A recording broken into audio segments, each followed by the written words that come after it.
And we are live. And I am the host, CM Hill. My boy Rocky Reese says, wait for Antonio to pop on up. Yeah. Oh man, we got a hell of a show. It just dawned on me because I forgot our main topic today is heels. And so semen. And Yeah. yeah, so that goes to the other stuff as well. But I gotta bring some smoke right now. And thankfully it doesn't have to do with the part of Ring of Honor that you haven't watched yet. But it's actually got to do with the parts that already happened. Mm, Because mhm. right, yeah, because first of all, Tony Khan, okay, I know you own Ring of Honor, but you don't have to run it exactly like you do AEW.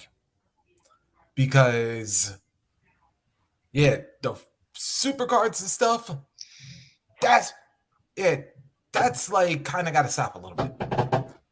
Because, and I know that y'all's trying to run because y'all, were trying to, not like bleed into WWE's time and whatnot. But there was some sloppiness going on well, maybe not all show, but a majority of this show yesterday.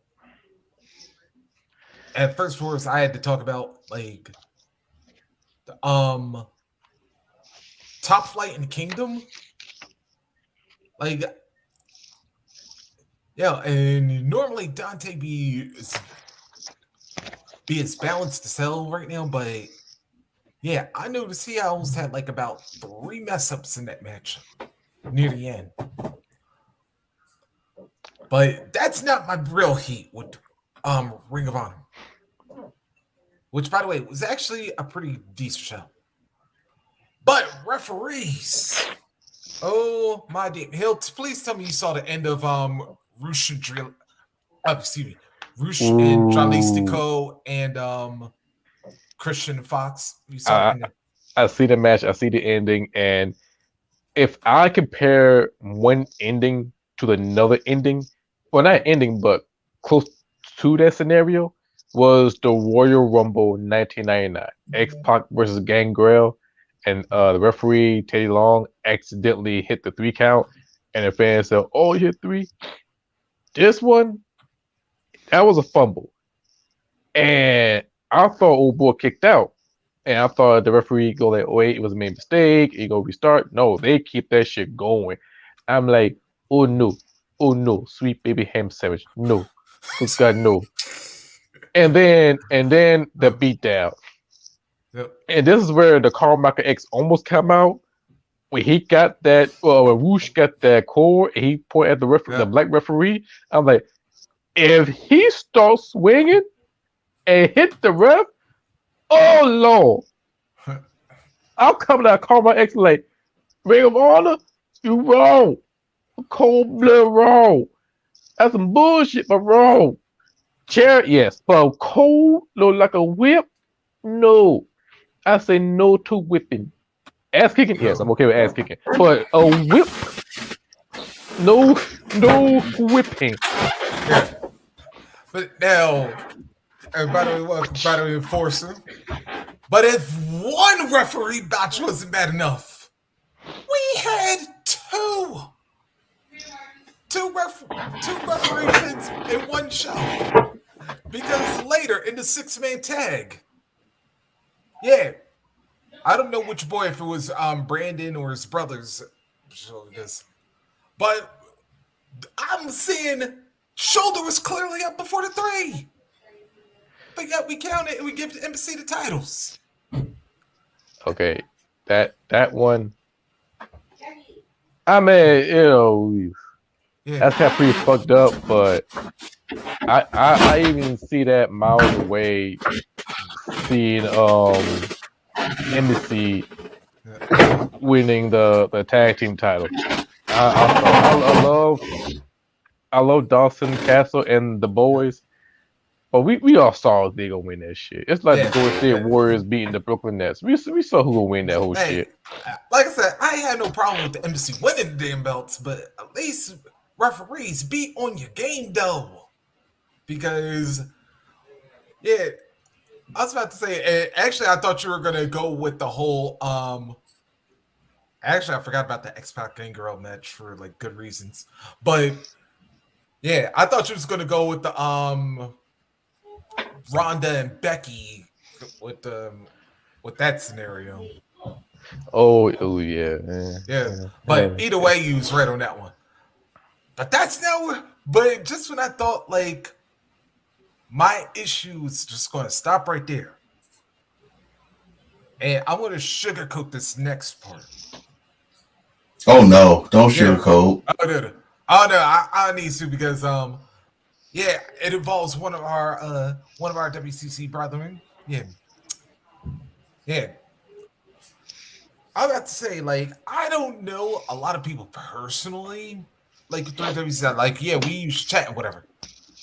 But I'm about to say, like, one of our brothers got attacked yesterday Mm, online. And like I said, I don't know this. I don't know this cat too well, but I would say, yeah, To's a damn cool dude. Like a few interactions I've had with him. But this jackass who went after him on Twitter, and who, by the way, has a more than noted history of getting into it with people. Yeah, and I'm not gonna give the credit to this dude's name because whatever. Yeah, all I gotta say is to that dude, fuck him. Because T.O.'s a damn good dude. He did not deserve like even even in a joke sense, he didn't deserve you making fun of him or like yeah, or using his like personal shit to go to like have your little kicks or whatever. And I was about to say, like, wrestling fans, we gotta do better. There's just no if, ands, or buts about it. We've got to learn, like, like we can have disagreements and stuff or whatever, but personal attacks, that shit needs to stop. Toad, I yeah. know you said you had some smoke too, so I'm gonna tag out. Well, you already talked about one, which was the botch, and me and Hill was laughing last night about the. So he thought we was going to see some old Negro spiritual going on in ROH, but this is the feedback off what you just said. Social media in general give a lot of people a lot of balls. Okay, they hide. I'm gonna say we because we on social media too, but they hide behind these walls and they feel comfortable to say what they want with no consequences. But you got to be careful because somebody gonna find you, or somebody gonna really pay attention to you. Now you on their site, and they're gonna meet up with you. We all wrestling fans. We're gonna meet up sooner or later,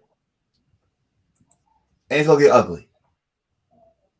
I always say this, especially when I'm in these groups. It's okay to disagree.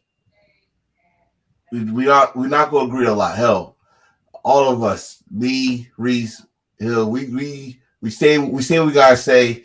If we don't agree with each other, we tell each other why we don't agree with each other, and that's it. It's nothing ugly. It's nothing insulting. It's just men talking to other men respectfully and respecting their opinion. If you don't agree with this person, fine. Tell us why you don't agree with this person and not make it ugly and personal and stuff. Because, like I said, karma's a bitch and she will find you. And Mike Tyson said it best. Everybody's tough to get punched in the fucking face. So be careful. Choose your words wisely. Make them soft because you might have to eat them later. So, what's my smoke? My smoke. So you talk about AEW. I'm going to talk about WWE. We got NXT last night also, and some decisions. I am going to put a big fucking question mark. Before that, let's just say this: bar none, without a doubt, we know Final Battle was the better show of yesterday. Bar none. Yes. Between the two companies, because there was other shows. We all know about New Japan setting their final table for the 14th. Well, that's another story. But what I am questioning about is having the New Day win the NXT Tag Team Championships. Now, why I question that? Hill will say that that was an answer to FTR and the Briscoes. I would say it's not, because that shit was nowhere close to that match. That match possibly, again, Barnberg banger. Actually, he was watching that match right now. But... Right, it's a banger, right? Oh yeah. Okay, so what was the purpose of giving the New Day the tag team titles? Why not establish what NXT is supposed to be, getting ready for the future? Y'all did a Ricochet. Y'all made Carmelo Hayes look good as Ricochet. Came down, had a great match. Why New Day could not have a good day, a good match with Pretty Deadly and make them look like a legitimate, all right, y'all look good here. I mean, if it was a regular NXT show, I understand. But this is y'all big show, y'all pay-per-view, whatever, premium live event, whatever you call it. And you pretty much put the New Day over. I understand that they had no plans for New Day, but shit, that still don't mean give them the belts. Yeah. Maybe it's something going on that we don't know yet, but right now I don't agree with that decision. I don't. Another thing I'm going to talk about is the other show. Now, this is what I want to talk about. I don't think y'all talked about this. So at the media scrum, Tony Khan finally said shit that we finally, that we've been saying for fucking months since he brought Ring of Honor. He should take over Honor Club, that the library's there, and use that, for a streaming service, and probably use the engine with, I guess, HBO, Max, or Discovery, whoever they with, right? Yeah. But then another question mark came out that they said that they're going to do all the live shows, which answered my question about last night for letting the Briscoes win. All their TV shows is going to be on Honor Club. Great. Cool. Either Honor Club or free Fight TV. I had nothing against that, right? Yep. But then you still go charge the pay-per-view the same price, as original pay-per-view. That's what I got a problem with, because we know, all right, we know WWE had their network. It was $9.99, and all the pay-per-views was $9.99. They threw that shit in our face every fucking show. $9.99. New Japan, their shit, what, I don't know, 9 yen, whatever. I think my shit said $8, but you still get their big shows, with the exception of the stateside shows, which you gotta pay per view, or they're doing cross brand shows. You gotta pay for. Why you guys charge $35, $40 for the pay per view if you got the streaming service? I can answer that. I can answer that question. Go ahead, please. I look at this as a business view, or should I say, look at it as a business model viewed. The Honor Club, or should I say Ring of Honor Club, it reminded me of Disney Plus, because if you watch it, yes, you get a free TV show, updated shows, everything else. Now, the part is, once let's say the final battle, we gotta wait for like 60 days to watch it on the streaming service. It's kind of the same model as Disney Plus, like say Black Panther, Wakanda Forever. We gotta wait for 30 or 60 days to watch that again. But even though we could go out and buy original or we could watch buy it on Blu-ray. Mhm. For this situation, I don't need to wait 6 days. I'm watching it right now on. I'm not saying a website. I watched it on the blibblyblam.com. I watched it Mhm. right now Mhm. because I'm not waiting for 60 days. But if there are special shows, like what New Japan is doing, I don't mind shelling out a couple of dollars. But it's 2022. Who will buy a pay-per-view except for Fight TV, or you can buy it on your gaming console or just a regular pay-per-view like UFC, whatever. For this move, I understand, and don't forget this is a soft launch. They have not gone for a hard launch. I guess try to work out the kinks and everything else, but they testing the water, see how they're gonna do, and no Well, matter what, they're making money. well, the thing is, Honor Club been around for a minute. It's still, I mean, for those that had it, it still was around because it still had the library and stuff. But the thing is, uh, now that y'all got Honor Club, which means the Briscoes are back home where they belong in Ring of Honor. I was going to say this: there's no one more Ring of Honor than the Briscoes. Bar none. I don't give a fuck who y'all put there. You can say, "Oh, Daniel." No, not Bryan Danielson because he left the WWE. CM Punk. Not even CM Punk is more fucking Ring of Honor than the Briscoes. Hell, From Briscoe's day been here one, for all 20 years, pretty much. all 20 years, correct, right? So now this is my smoke. This is my main smoke of this issue now. Now there's no TV deal. Now y'all open to bring back people that has been missing unless you've been paying attention on social media. Does this open the door for people like Marty Scurll, Flip Gordon? We saw the return of Shane Taylor finally after I don't know how long that was. We've been begging for it. Yep. Are we now bringing back the originals? We like god damn. Yeah, because I know like this Cheeseburger. Yeah, Right. I know Tony Deppen was in the audience yesterday. Right. Are we hell the foundation now? I know when I say that, I know the first thing people think of. Well, is he coming back? Right now, it don't look like Jonathan is coming back. Okay, Grisham is not coming back for right now. But this is wrestling. Shit could surprise you, right? Yeah. My thing is now that y'all don't have to answer to nobody really for Ring of Honor. You don't have to worry about Warner because y'all those shows are now going to be on Honor Club. $9.99 for those that know the price. I'm gonna do it. I'm gonna treat it the WWE Network. Yep. $9.99. All right, goddamn it. All right, so now you got this situation, Tony. This is my smoke for you. Give somebody else the responsibility. Please. I know it's the wrestling business and it's hard to trust people. We get that. And you're thinking like a wrestling fan and you've seen all the bullshit about the policies, the back, and all that stuff. But god damn it, you can't do everything because you got AEW and you got to worry about this monster right here because look who's your champion and look who's trying to come back and all this other situation. Give somebody, first of all, that knows the business. Don't get one of your friends. Get somebody that knows the business this responsibility. And don't treat Ring of Honor like it's a development.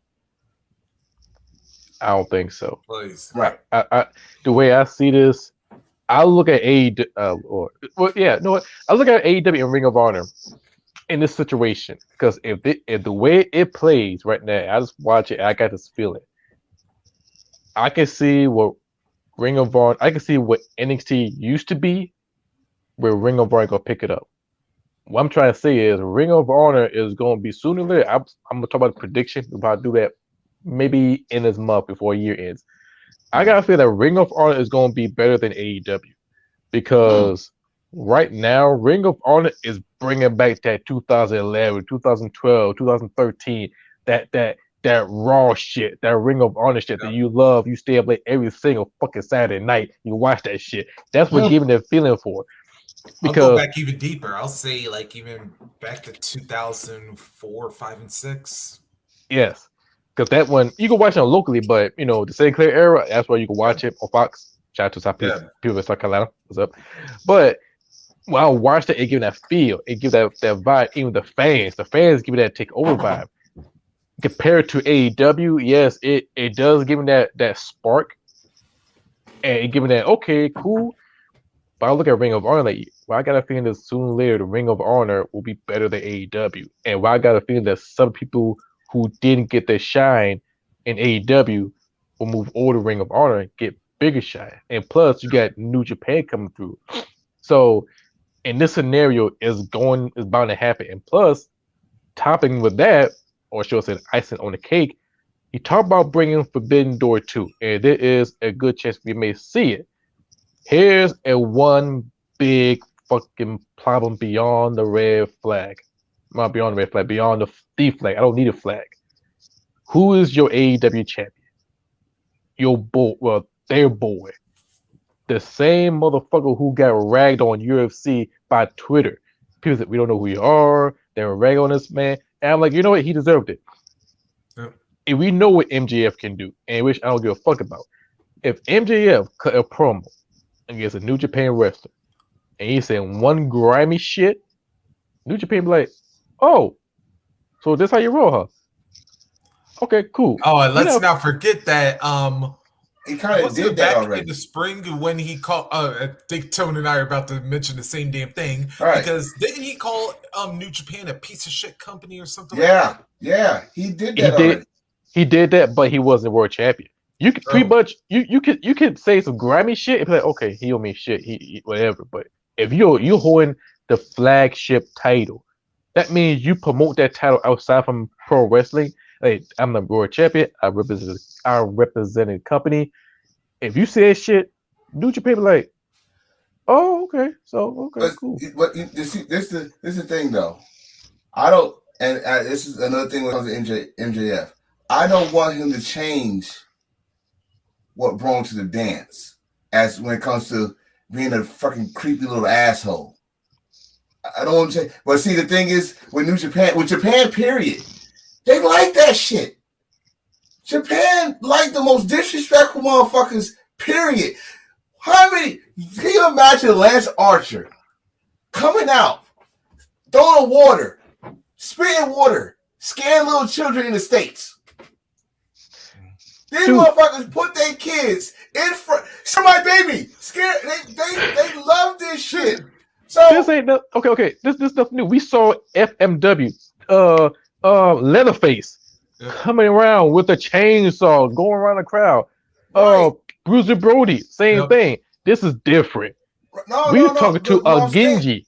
No, what I'm saying is this: what brought you to the dance, you gotta keep doing, especially in Japan, because they watch us just like we watch them. And I mean, honestly, when Chris Jericho became the most foul-mouthed piece of shit. When you remember that press conference, him and Kenny was fighting, and Kenny yes. And calling Japan piece. I mean, he was going off, right? They like that shit. Like, yo, they even cheer. I know who it is now. Before I finish this, it's Jericho. You go cheer Jericho regardless. Period. Yep. One of the greatest of all times, especially in my book. He's up there, right? But if that brings you to the dance, and then that's another thing, you gotta find the right opponent to counter MJF. My right opponent, Naito. Naito will irritate the shit out of MJF with just being smooth as hell and not giving a fuck what he say.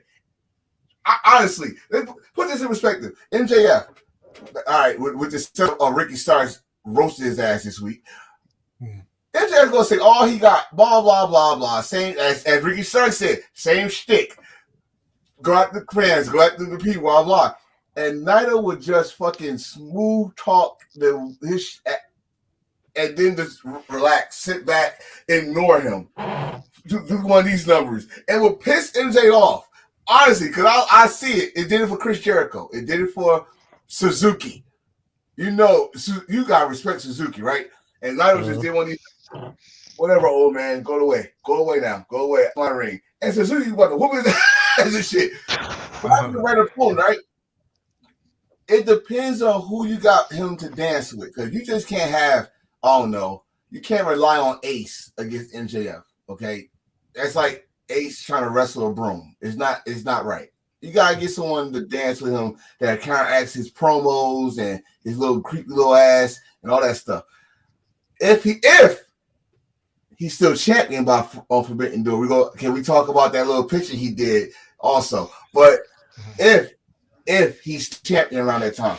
My thing is this about the Forbidden Door. That's another thing I was gonna bring up. You brought this. This is the smoke. This is the smoke. It's firing up right now. Yep. You brought up Forbidden Door. Now we got Ring of Honor go get involved. We got AEW, New Japan. How about this one? DDT Pro Wrestling getting involved because they still got a working relationship with DDT Pro Wrestling. Even though I'm gonna say this for Hill. Fucking Moxley shouldn't have won that match. Okay, so yeah. Okay, so I am now interested in how they gonna do this. Is it gonna be Team Japan against the States, or is they gonna do a 4-way company dance? Or it's intriguing. But the fact that you said that Ring of Honor would be better than AEW. I'm going to say Ring of Honor will light a fuse on the AEW's ass. Because y'all been laid back. AEW, y'all been laid back a little bit. Y'all been sticking to your little morals, but they're a little complacent. Yeah, right. Yeah, right. The good word. Y'all been complacent. At the same time, guess what happened? Now, and I'm going to mention it, I'm going to give them their fucking flowers now. WWE is making noise coming back where they belong. Fucking Impact is making noise. Fucking New Japan with they got 2 tournaments going on right now, and I swear to God, besides the 3 of us, a lot of people not talking about. You need to go watch. Noah getting their noise up because their January 1st show is in in 3 weeks. Yes. 3 weeks, and they making noise with Kenta and Nakamura and Great Mula's last match, and with Sting and Darby coming over and stuff. So y'all been complacent that just because we doing this, doing that, and people are loyal. Yeah, they're loyal, but you guys remember, just like us, there are also wrestler fans. Their eyes will go somewhere else. Like you gotta do something, and I think Ring of Honor would light that ass up. Like, all right, we'll take it. We'll take the damn slot. We'll have Ring of Honor Dynamite. Keep fucking around. Keep fucking around. We're gonna have Ring of Honor Dynamite and Ring of Honor Rampage and just take over. Y'all gonna be ones on fucking Honor Club until y'all get y'all shit together. So there's nothing wrong to me with in-house competition. Nothing wrong to me because there's some guys in Ring of Honor could take a lot of spots in AEW, honestly. A lot of them. And I want to understand this. I want AEW to understand this. Don't get too complacent. I talking about the guys that's on the shows because y'all know I'm a Darby Allin guy. I am, but that match was kind of scary. And shout out to Wolfpack on podcast for bringing that up because I was like, this nigga doing too much now. He's doing too much now. I said niggas. When he did that when Samoa Joe did his classic walk away, and he went full blown like a cartoon blur and hit that damn. I was like, yo, you knew that was coming, right? You know it was about to come. You could have eased off that a little bit, just a little bit. I understand AEW got insurance, but goddamn, you don't have to go that damn hard. All right. That's Darby Allin, and that's what I love about him. He don't slow down for nobody. He go balls to walls with it. Like, and plus, he's not injured except he do outdoor show or extreme sport stuff. Yeah. But Darby Allin, I know. Like after I was about to say, Joe looked like when the match was over and like Darby was getting up. Like I thought Joe was going to be cool and like give him some nod, but then when Darby came up and shoved him, I was like, yeah, you know how the audience likes to change. Joe's going to kill you. Yeah, Joe almost looked like he wanted to make that come true because that muscle buster on the skateboard. It was a part of that match where I don't know who said it, but again, shout out to White Podcast. I'm not going to take all the credit. I'm going to go by what they said. But it was a part that when he tried to pull a Jeff Hardy Undertaker, Y'all know what I'm talking. He got up and Joe's about to leave. He's like, I'm still standing. He pushed Joe, and that's what pissed off Joe. And Joe like, that's the same. I still got fighting you. Right, like Joe, like, oh, you still got fighting you. Okay, the match over. I'm gonna kill you now. You know, so yeah, yes, that's old Joe. That's old Samoa Joe. Like Joe used to beat the shit out the Fallen Angel and AJ Styles and shit. Like, you think, you smart bitch? I got you. So I'm just saying for Darby Allin, like, you know, Darby Allin, that's my guy. I've been a fan of Darby Allin from him and Ethan Page feud. Now it's time. What you need to.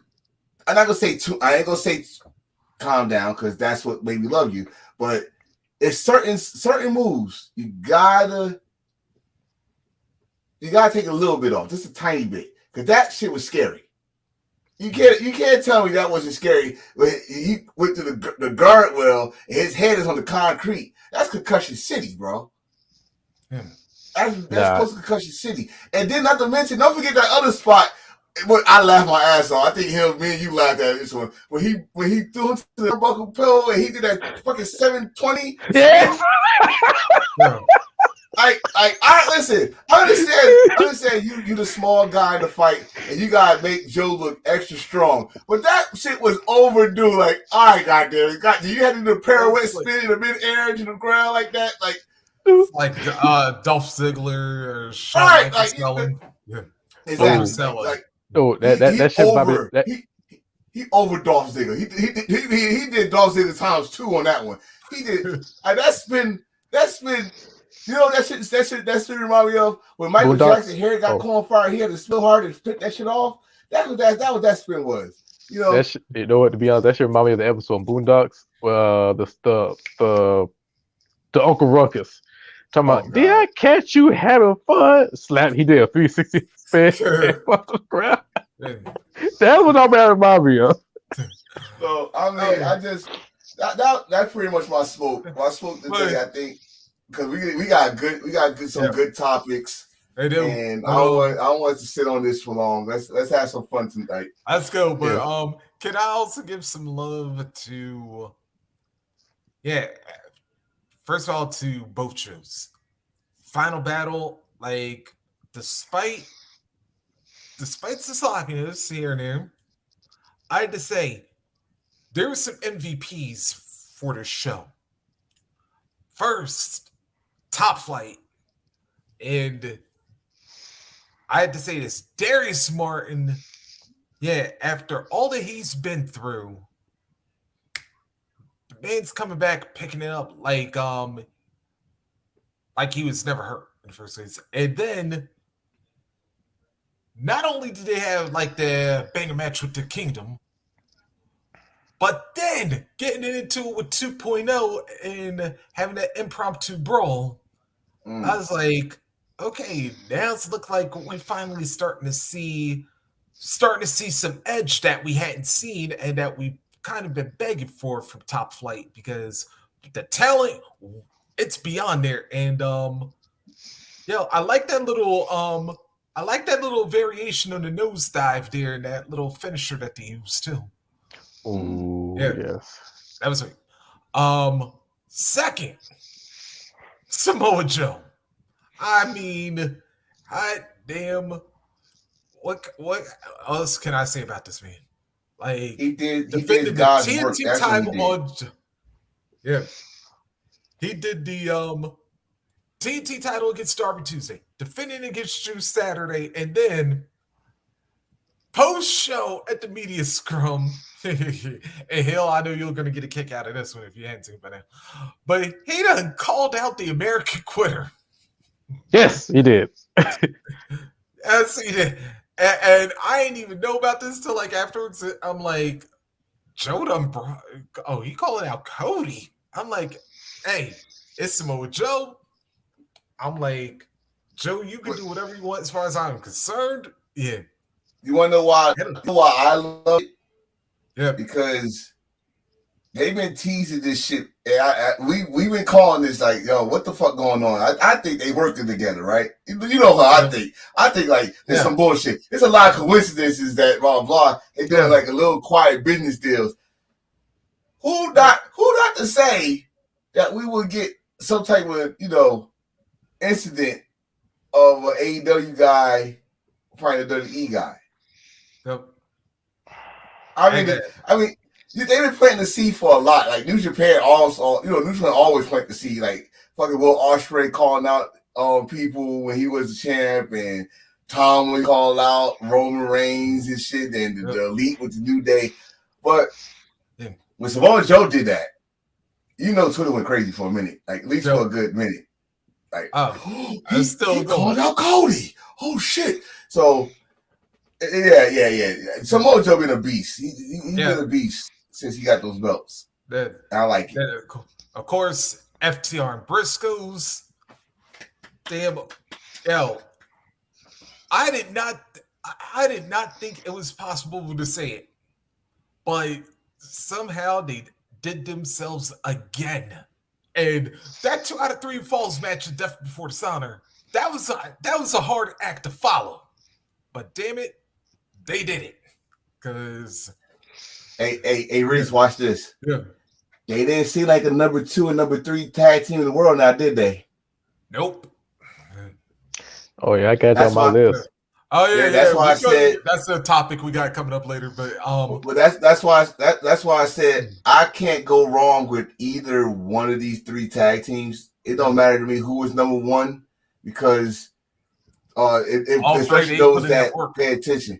Especially those that pay attention to the Briscoes, they are the HOG tag team champions. Yep. Yes. They're the real tag team champions now. FTR, AAA, and now IWGP World Tag Champions. The Usos is the Usos. They just make anybody look good in the match. I'm sorry. You can have makeshift tag teams. You can have some tag teams. They still have a banger match. So you can go either way, honestly.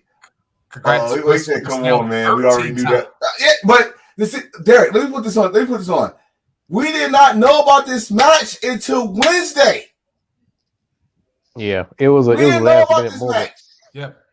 And they would have. I mean, understand why we didn't know this match. They couldn't build on it because the Briscoes couldn't be on TV. But you didn't need no build up. If you watch the first 2 matches. Especially the second match, the 2 out of 3 falls, when the Briscoe says they tired of this bullshit. They went the fuck they went off. So you don't need no story. Yes, we knew it was gonna be a banger of the night, but what dog collar match isn't the banger? Yeah, that's right. And then also for Claudio Castagnoli, and I have to admit, I had to look back to try and think of when the hell this actually happened. And I'm still trying to look for an answer. But I've never seen anybody force a submission in the giant swing. Never. Not even an airplane swing, but a giant swing. That's a history maker. Yeah, you got to go back to the shooter days, like back in the 30s or something like that. Yeah, that's the first. I had to do research for this shit because I was confused. And Derek, you on here? Derek even said that shit. Yep. Who the fuck taps out from a swing? So I had to like honestly, you gotta do some research.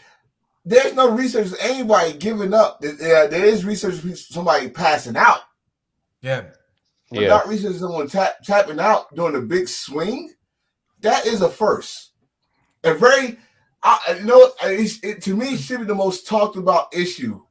Like something like you never saw in wrestling. We saw almost everything to be possible of anything of wrestling. We could honestly say all 3 of us never saw someone tap out from a giant swing. And it's not like he did 100 of them. No. It was like what, 5, 6? They went to at least 30. 30. Yeah. Oh, so he pretty much outdid the Rollins one at WrestleMania. Wait. My bad. Did I just shortcome with that damn swing by saying 5 or 6? But if that'd be 5 or 6, that'd be some bullshit. Like, really, dude? And what's funny is like you had to watch it. And by the way, I gotta watch the video again to give the person who pushes it up there. Like you had to like literally look for the tap near the end because on Lifetime you actually got spotted, but on but they placed somebody who was at the attendance last night. Yeah, actually caught the tap. So shout out to those who were in attendance there at Arlen. Oh yeah. But to give NXT their flowers. Oh hell no. Oh. No. You know what? Shit. Hold on. Don't drop that. I am gonna give two people. And here I told you I'm gonna give one. I actually did not expect a technical fucking match from Apollo Crews and Braun Breaker. That was a good match. That was a good match. That was a good match though. I'm gonna give them their flowers. But did it save the show? Hell no.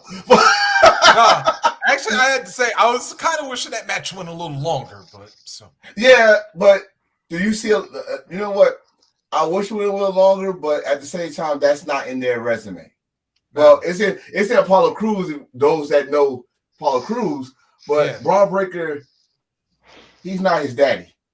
Yeah. He's not his uncle, and they're not building him to be that. So, in fact, I think we said this last night too, because we want Hayes Braun Breaker for the title.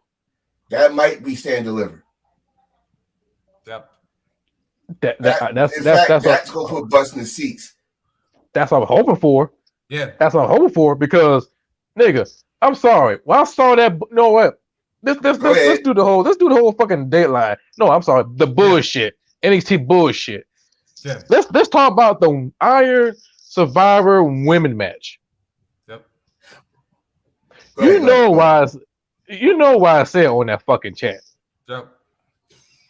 Yeah, especially because of who wasn't in it. But. Yeah. How the fuck you gonna put I ain't gonna say the B word. How you gonna put a lady who was nowhere near in the ring for like 7 to 8 months, pops up, get a title shot, lose, put a tag team, 2 tag team title opportunity, lose back to back, turn on her, and I thought that match go take place in deadline, which that make more sense. But no, you did not put Nikki Lyon in a fucking Iron Survivor, but you could put her in the match, but she lost to the woman, Roxanne, the same woman who made Booker T cry, who getting a title shot again. Okay, did you get a title? Let me answer that. I can answer that. I think it was Derek that put it up anyway. Well, we know that she is a student of Booker T's fucking school. Yep. And that was emotional. That's emotional. The reason I say it's emotional because do we know how many people Booker T got in the WWE, AEW, and in Ring of Honor? Like we shit on Booker T because of his comments. But his resume of fucking people that's in these 3 companies is crazy. And thank you for reminding me about that, but I'll get to that when we get to the New Day. Okay, all right, cool. Yep. Good. So to have Roxanne win that, question to me, because like you just said, why Nikki Lyons is not in it because this is the difference between the men one and the women. I love the men's one because they jumped JD. We will talk about that when we get to it. But I love the Raw person won. Yeah. But I wouldn't say that stuff. I wouldn't say go into Hill's point because there was something he said that was spot on. You made Roxy lose non-title to Mandy. You made her lose with the title to Mandy. I granted Cora Jade backstabbed her, but still. Mm-hmm. I was like, yeah. Even though I was kind of up against. Yeah, and by the way, I disagreed with Zoe Stark being in this damn thing. Yeah. Or if you were going to put Zoe in, you should have put Nikita in too, since you're going to have like 2 people. Right. But I was like, to me, I felt like Indy should have won this one because with all the shit she's been going through and like all the stuff that she did with the way, all the stuff that she been through like after everybody left, I was like, damn it, out of the 5 that were in it, like, don't get it twisted, I like Roxy, but in this case, I felt like Indy should have won it, but I'm going to go again to Hill. I would have actually liked to see Wendy Chu in this match. Because that's what I want. Yeah. That's the reason I'm gonna choke the shit out of Shawn Michaels. Wendy Shu is one of the most over person in NXT women history. Yeah. I say this from the rip. When she did a sleeping character, I look at her like, you know what? She could be a champion rather than a couple of months. Yeah. Couple of months. I ain't say, oh, put that title on her. Give her that title. I'll be happy if she won a tag team title. This is the part it really frustrate me. People say, oh, sit back and enjoy wrestling. I can't if you watch dumb motherfuckers make dumbass decisions. And you know because what? I gotta admit, I gotta apologize to this one because I was one of the, and I'll admit I was wrong. Because I was one of the people that when Wendy Chu went to this character, I was like, oh God, another fucking comedy actor. But even with it, even though I know she got skills and whatnot, I was like, is this character gonna like kind of have staying power?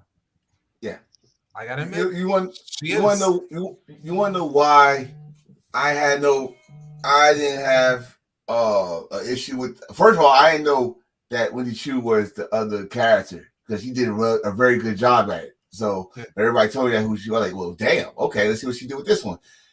The reason why I said because it works in that character kind of works in AEW. That's Orange Cassidy, just in female form. Okay, that's one. Two, I think he'll that's his girl. That's one of his girls. You know, he gonna fight to the end for her. But I'm gonna have to let that over all time thing. But again, she's on that fucking block where a certain other person that kind of had that type of character and they barely was got the fans behind her back. She had trust me, she got that same bullshit Belly had. Belly could wrestle her ass off too, but she had that character. Then she had to be the underdog. Then she had to be all the other 4 horsewomen to finally get that damn NXT Brooklyn moment that was probably one of the best damn matches in NXT history, bar none, right? I think that's what I see in that Wendy Chu. Wendy Chu gonna be that underdog. She's gonna be this and that, and they're gonna get to that point where the fans will get tired of it, and they're gonna take over the show and say, get that goddamn girl a belt. I don't give a fuck if it's the tag team or the main one. Why I wasn't surprised she was in this match? Because it seemed like they're trying to do something with her and Jade. And I'm not feeling that storyline. I'm not feeling that at all. But what I am happy about this within this match is that a former Ring of Honor Women's Champion won it. Like honestly, I thought Indy Hartwell would win it just because she was that promo she did before the show on Tuesday to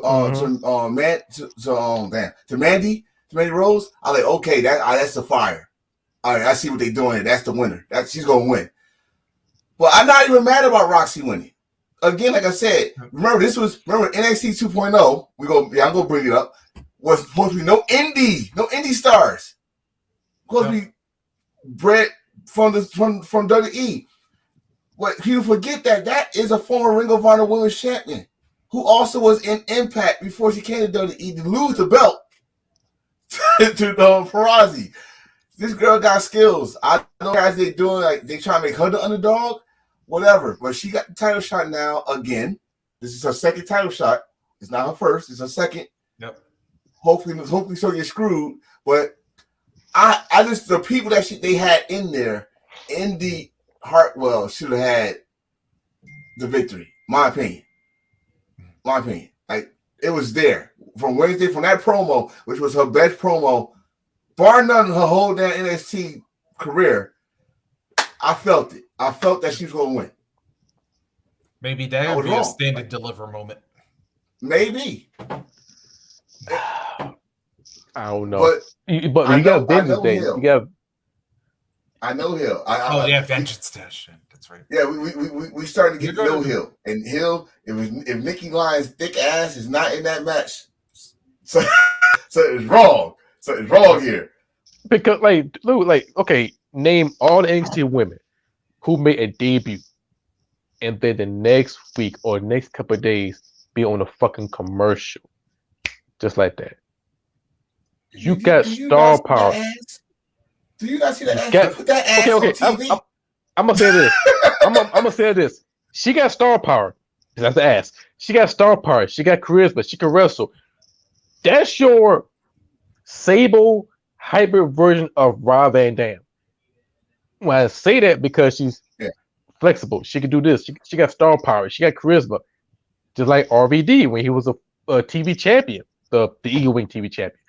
Back in How them you know days. she got? How you know she's flexible? You see the split. You see the split. But anyway. Hey, by the way, she admitted it in that one promo, but that's exactly. So like, you got all the right tools. You got all the bullets in the fucking chamber, but you decided to put that shit away. For what? Because what Shawn Michaels said, oh well, she's not ready to become the champion now. And all the DX members talk, well, they name all the people, they're not naming the key line, including Medusa and Molly Holly. They ain't say shit about her. And I thought to myself, okay, they saving up for Stand and Deliver because that's your big reboot. That's your NBA final. That's your WrestleMania. That's your Super Bowl. Everything. Nakia Line or Wendy Shu, these two women need to be there. Hell, even Ivy now, and I'm cool with her, but these two women, I'll focus on these two because I care about them because the character, charisma, match. Other one, including Ivy Nail, Chase U chick, I forgot her name. Those are her. Those are great. But those two, Nakia Line, that's your LeBron James, and when you shoot, that's your Steve Curry. You need them two motherfuckers in that Stand and Deliver. If not, it'd be dry as hell. Just like the last year playoff. Dry as fuck. And let me tell you something. Stand and Deliver, y'all motherfuckers get your shit together. This is NXT. If not, if we don't see those two women in the goddamn Stand and Deliver, you know what I'll do them? AEW. You know what I'll do them? Ring of Honor. You know what I'll do them? Impact. You know what I'll do them? Stardom. You know what I'll do them? Yoshi Pro Wrestling. Hell, they own main roster go outdo them. They own main roster go outdo them. We main roster. We got the era where us, we grew up where NXT and Derek put up one of the comments. It was a time where NXT takeovers would do a way better job than the main roster. But you got to think of like you said, and I'm gonna agree with you on this one because if you don't put one, if you don't be a triple threat match, you gotta put one of them in there, at least one, right? Yeah. If you don't put one, you don't put not one, none of them. If you put somebody else, for the females, yeah, it's gonna be dry unless someone step up. Like perfect example. Who the fuck y'all think is this chick that's gonna come in January 10th? Who do y'all think that is? Right I see blonde hair. Yeah. But I got Chelsea Green and I got please don't say Valkyrie. Nah, right? she an XPW Women's Champion plus John Morrison is part of dude. What that guy? What that mean? Believe it or not, WWE has been named. Right, Carl Anderson is that they'll never. I want back in Japan, Carl. I want my belt back in Japan, Carl. And he's in WWE. New Japan gonna fuck him up. But go ahead. All right. Oh, you said Tiffany? Maybe. I don't know. Maybe. But yeah. My thing is this. You're right about this. That girl got star power because her views with the fuck up. On all social media platforms, right? We're talking about Nick Lyons here. I think this is an old WWE thing, man. We know this for a fact. They want to save it for the biggest show possible. They're not gonna save it for the performance in the show. Their next show, in fact, I think is in North Carolina, if I'm not mistaken. Yeah, Charlotte. Yeah, Charlotte, Vengeance Day. And they go back touring. So come on, South Carolina. But yeah, go Charlotte. And you know what else? Oh, you know what? I just thought of something else too. And I actually had to look this up. If they have Mandy hold the title all the way to Stand and Deliver, she will actually eclipse Asuka's record. I thought she's about to anyway. Nah, she's about to eclipse Shayna's. Oh yeah. Well, for a single, Shayna's second reign. But I know Asuka was undefeated for 500 something days. Yeah, but she had the title for all those damn days. Yeah. So we can look it up. She's already right now deserve put some goddamn respect on her name for what we saw. And I think WWE did a good job of showing us last night of what the fuck she went through to Tough Enough and all that shit last night, and how she became better wrestler and all that stuff. So put some goddamn respect on Mandy Rose's name. So speaking of some women who earned some respect, Alpha Fire Isla Dawn. Like, I've seen these two go at it in UK before, and but I got to throw a flag with this one too, because since we're going on referee spots, what the fuck was that shit with the ending? I mean, you touched the referee, and all of a sudden now we got some Papa Shango shit going on. That's what the fuck I talk about. That's what the fuck I talk about. I did not see that match, so I'm gonna let y'all explain to me, because Hill, the one that got me talking when he said, wait. Why are you talking about Homegirl from AEW? What? What's her? Abandoned? Is that a Abandoned? Okay, that's different. She bite people. Yeah, but it's not you said that was her name when she grabbed the referee and some black mucus, some shit came out of his mouth or something. Yeah, the black black goo come out of his mouth. Derek said she's a witch. Yeah, she's a bootleg Papa Shango, because right now what she doing is she do some voodoo bullshit. Grab the referee by the leg, referee like spitting up goo and blood and shit. I was probably throw up like Ultimate Warrior, and then the referee come in, slide in, and she either throw the old girl through the turnbuckle, knock her out, give her a finish move, 1, 2, 3, that's it.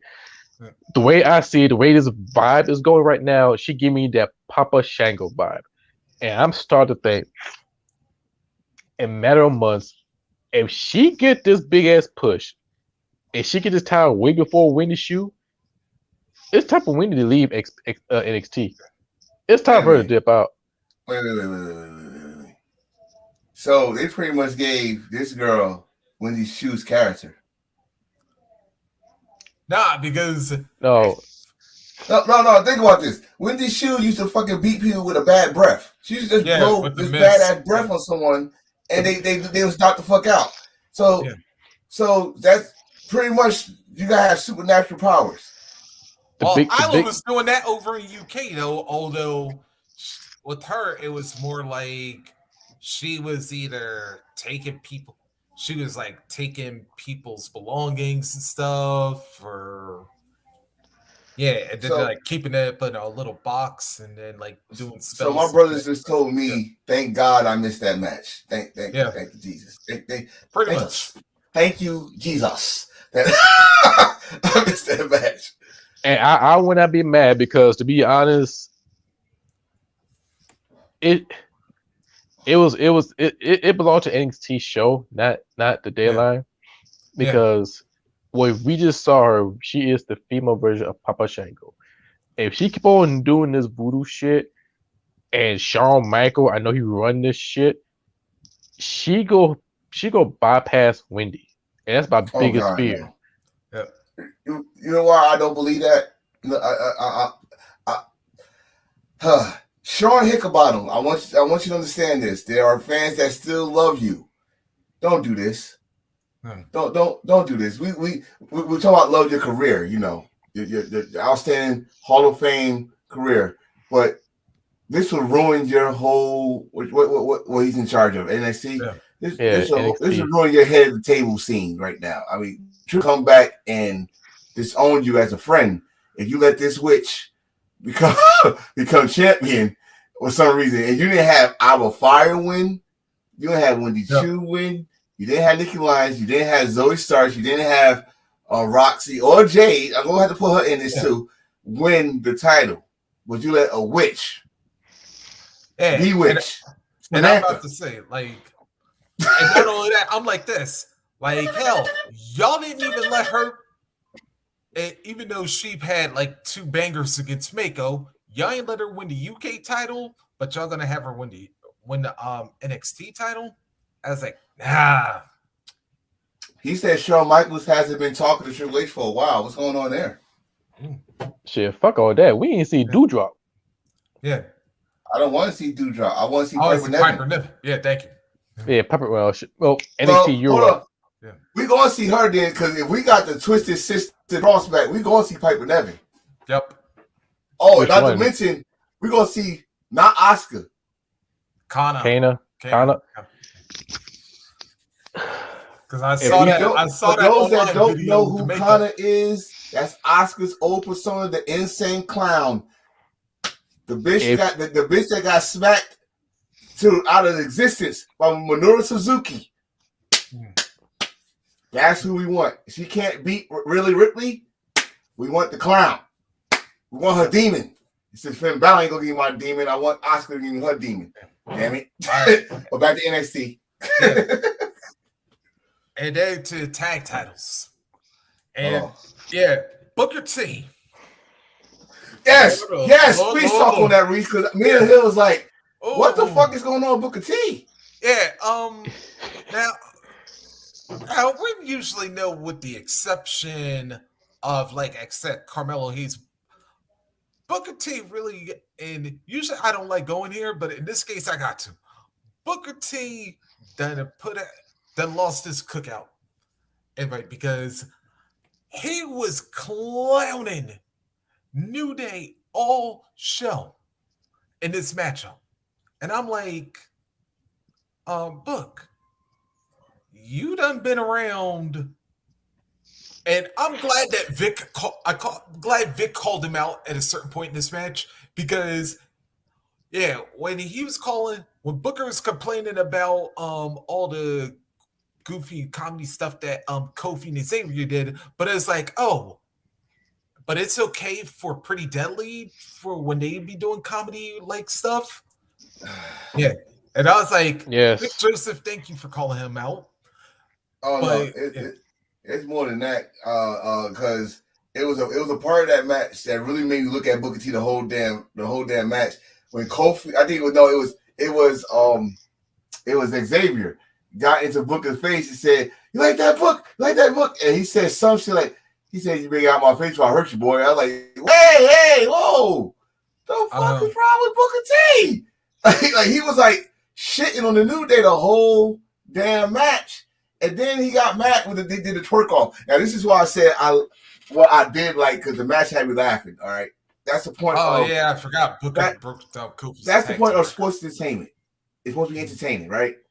Yep. And I was laughing my ass off when they did the twerk off. I don't give a fuck. I don't give a fuck. We're on video. We live. It's recorded. I laughed my ass off when they did the twerk off. And the audience was encouraging it too. Yeah, they was encouraging it. Not to mention they did the A Guerrero. I'm calling it the A Guerrero. They tossed the belt around. But the referee's like, "Man, get y'all ass up." I was laughing like, "Yo, okay, y'all got me. Y'all got me with this one." I was laughing my ass off. That was entertaining. But the point is about this match is that the New Day won. Mm-hmm. They didn't need to win. I understand before Derek typed it again.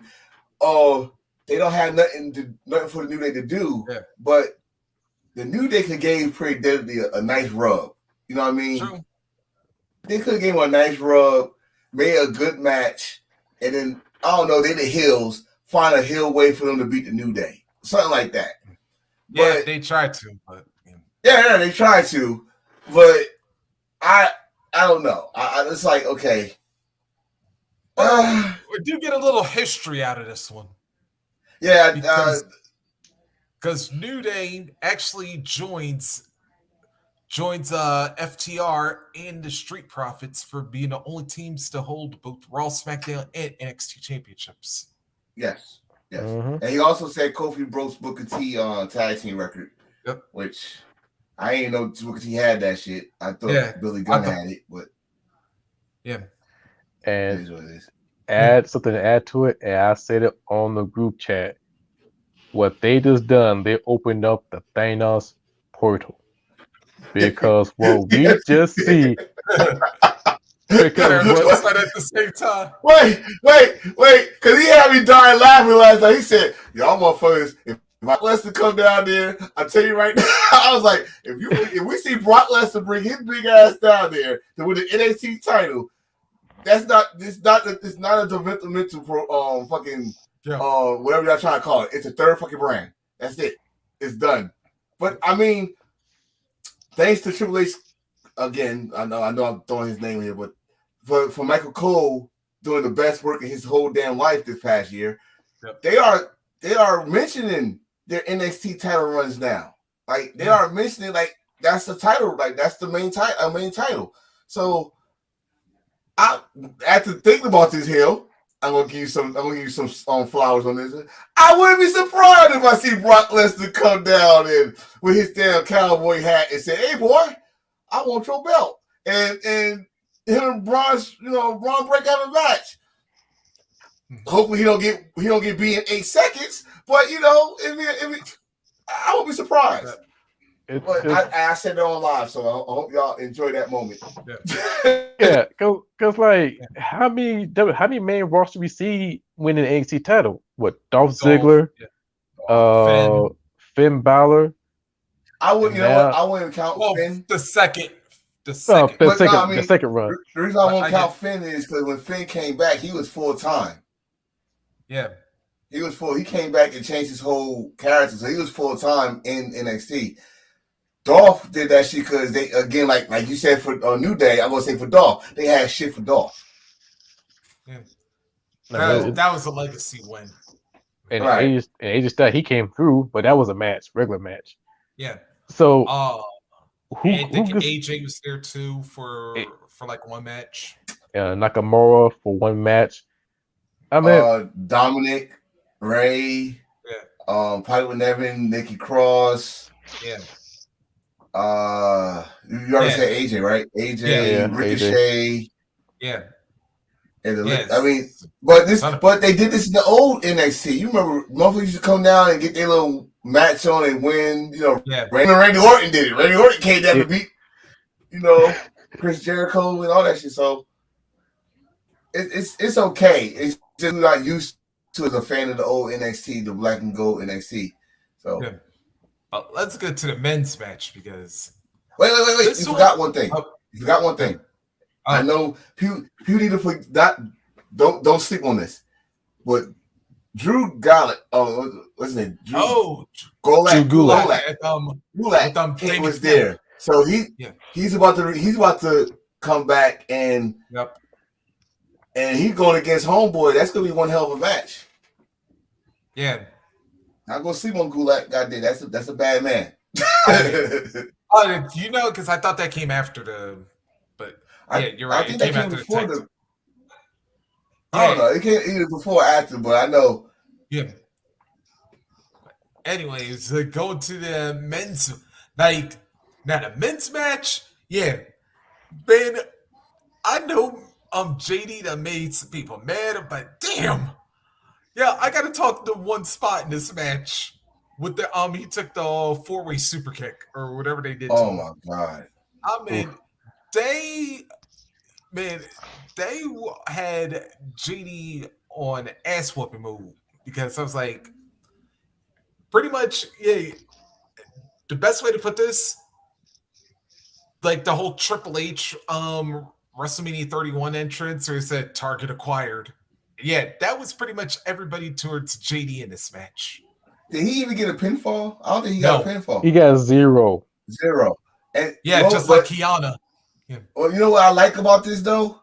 Like what was missing for the females, they should have done. What they should have done. Well, I like what they did here. Something personal with in the pedal box. Yeah, I still call him A-Kid. We all know that's A-Kid.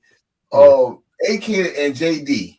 Something's there because they was whooping each other ass in the penalty box. That shit, I was like, now that's what you're supposed to do. Fuck that. Let's keep fighting. Get it going. And Yeah, because I think Vince actually mentioned it, like, because dating back to UK, they definitely actually injured A-Kid's leg. And he did then they do it again, like in this environment. And the funniest part of that whole penalty box fight was the smooch of the damn glass. He's like, I was like, they just made a cartoon. Yeah. Yeah, you know, I was having Martin flashbacks to like after I forgot who he was getting a fight with, but I remember like Hitman Haggard. Yeah. No. But you know what I do like? It was like Martin's face got pressed up, but yeah. Oh, but you know what I do like about this match? It teased me. Mm-hmm. It teased the shit out of me. And I think it teased the shit out of Hill too, because we both wanted Carmelo to win that fucking match. Yes. I did everybody because man. He had to win. Was win at one point. I thought Gacy was gonna win. I thought Melo was gonna win. Yeah. And this motherfucker won. Fucking Wagner. Yeah. Grace, I gotta say this though. I'm not even mad that Waller won this match. Explain. All right. Yes, I would hear this. Yeah.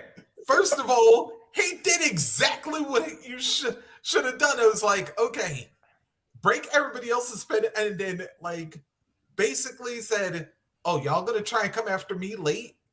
I was like, "All right," and then just get everybody into like a keep away situation. So it's like, "Oh, all right, get you out the ring, get there out there, and then just haul ass and go in and out the ring and make sure nobody can catch him." Like, I'm mad with that, but I'm gonna go to storytelling because now it made the open ending either way. Because with Apollo, we know what just happened between the two of them. So if Apollo would have won, that set up him and Waller to like rekindle their thing. But long term, and I think Hill, you brought this up. Isn't it interesting that two guys who were on Team 2.0 in War Games are now fighting each other for the NXT Championship? And if y'all remember, shortly after Waller turned, Braun was the one who threw him out the locker room. Mm-hmm. Yep. Right. Yeah. And do you think Waller ever forgot that? And now it's like, he's the new Miz. He's the new Miz. He don't forget motherfuckers throw him out the locker room and shit. But you know what? I say this. What I got kind of pissed off about is when he did get the pinfall. It was 30 seconds. Yep. Why nobody just went after each other trying to get the pin? Everybody just started chasing him. No, because that's like I said. Because if you notice, the first thing he did was like when Melo tried to pin JD, Waller pulled JD out of the ring. Yeah, I mean that was it. Like I say, as a heel, which we're gonna get to in a few minutes if you bear with us. Yeah. He did exactly. I had no problem. Me and Hill talked about this last night. We said his work, the heat that he's getting. Yep. It's not like, oh, we can't stand you heat. It's like we want to see you get your ass whooped heat. So we're not quite. I mean, I still think we wanted Carmelo to win. We all wanted Carmelo to win. Is he the right person to win? Was he the right person like to feed the Braun Breaker, or like a little surprise like a Bo Dallas beating Big E for the NXT title? You know, I'm just putting it out there. It happened. But Wagner, will he be a good foil for Braun Breaker? And when is this match going to happen? Is it going to happen at Vengeance Day, or is it going? Well, it got to happen at Vengeance Day. It's going to have to happen at Vengeance Day because, like we said, stand deliver. We hope it's Carmelo against Braun Breaker. We hope. I thought about it. It's either the New Year's celebration, the New Year's Evil, or Vengeance Day. That's only two possibilities. You're not gonna save that all the way to stand deliver. Especially that's not gonna be the money match. If I was Shawn Michaels, which I'm not, I'm going to stay like that. Be nice to Mr. Hickabotham. I'm not calling him Hicka Booty because right now he pulls some bullshit. But that's what the bottom stands for. I hope you use the word bottom differently. But anyway, Pick a booty. Pick a booty. yeah. Now, it's like 2015 New Day right now. Pick a booty. Yeah. Come on, pick a booty. That's like a beef jerky flavor. Oh, good flavor. Lord. Oh. but shit. But anyway, but I do see it either in a New Year's Evil, in which is a short term thing, or they try to stretch it out until Vengeance Day, because that's their first show outside of Florida since the Terror Dome era, or not Terror Dome, the Thunderdome era. So with this one, I say, good God, Vengeance Day. That's what I was gonna say New Year's. I was gonna say New Year's because will be the first. I guess will be the first show at it's not gonna be the first show. I think it's gonna be the first live show at the New Year's because New Year's on Sunday, blah. So, but I would say for New Year's Day because if you want to pack. If you're trying to pack that house, you gotta have the right players. You got don't get me wrong. Again, we all like the work that Wagner he's doing as a heel. Like he's very annoying. He got that Miz. There's a little bit of Miz in him. The point that he think he's a social media guru and all of the shit. But I don't see him the guy that's going to sell out North Carolina to see him get his ass whooped. I hate to say this. He's not the Miz. You know, he remind me of the way he wrestled, the way he moved. He got the boxing gloves. That box is short. If he come to North Carolina wear the UNC color, he's kind of like the young Michael Jordan mixed with Roddy Piper. Because you think about it, he really disrespectful with the mic. More comedic way, but he is. Athletic. And not to mention, didn't Grace Waller go up at one point and he called Booker T a bitch? Yeah. Damn it! Good one. Did he? Oh, holy shit! Booker T had to sit back. Tell me you say that. I'm like, oh! So now, thank you, Reese, because this man right here, right? I don't know where I'm pointing at right here. Yeah, right here. You're right. He said that we might see GR Bro against at Stand Deliver. Yeah, I said it, GR Bro. Fuck that. That's GR. Unless Bad Bunny come out. Don't get me started. We can have that. Hey, I would like that. No. I would like that. Bad Bunny and GI Bro against Gracie Waller and God knows who his tag team partner is. Or just Bad Bunny against fucking Wagner.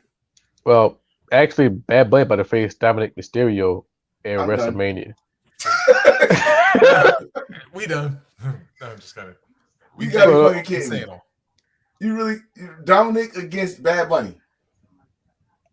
I mean, if Mysterio don't want to fight Mania because he want to do a retirement match, he got Bad Bunny is the last resort, in which that's a terrible, crazy idea. Unless he did say the Booker T. Who's your top 5? Shucky Ducky Quack Quack? No. I don't got no fade 5. Well, we could put that top on the heel part, but yeah. But overall deadline, it was if I could put it this way, it's like watching the NBA playoff without LeBron James. Yeah, we actually had that last year, didn't we? All those summer. Yeah. Yeah. I miss LeBron James in the playoff. Yes, I miss LeBron James in the playoff. It's dry. I want my high blood pressure. Play in. It was bullshit. You know what? I'm gonna say it for heel thoughts. But anyway, but NXT did. NXT deadline was okay. Follow grip match. Like I said, my only complaint was I would have went longer because, like I said, that was actually better than I thought it was going to be. I like okay. I said this to Hill last night. I said It's not gonna save the show, but it gotta be a banger. It gotta be. And it did not disappoint to me. Yeah. You know what? I would have actually laughed at though to a point that Apollo nearly beat Braun with his own move. Oh yeah, he got that. Yeah. When he went Super Saiyan because his eyes so big. Like he went afterwards. I'm like, okay, if his eyes start to bleed, I'm like, no, I'm gonna call him Brawley Cruz because that will be. Yes, that one. I mean, if he did that, man, I'd be like, okay, I like his character, but he went to a zone.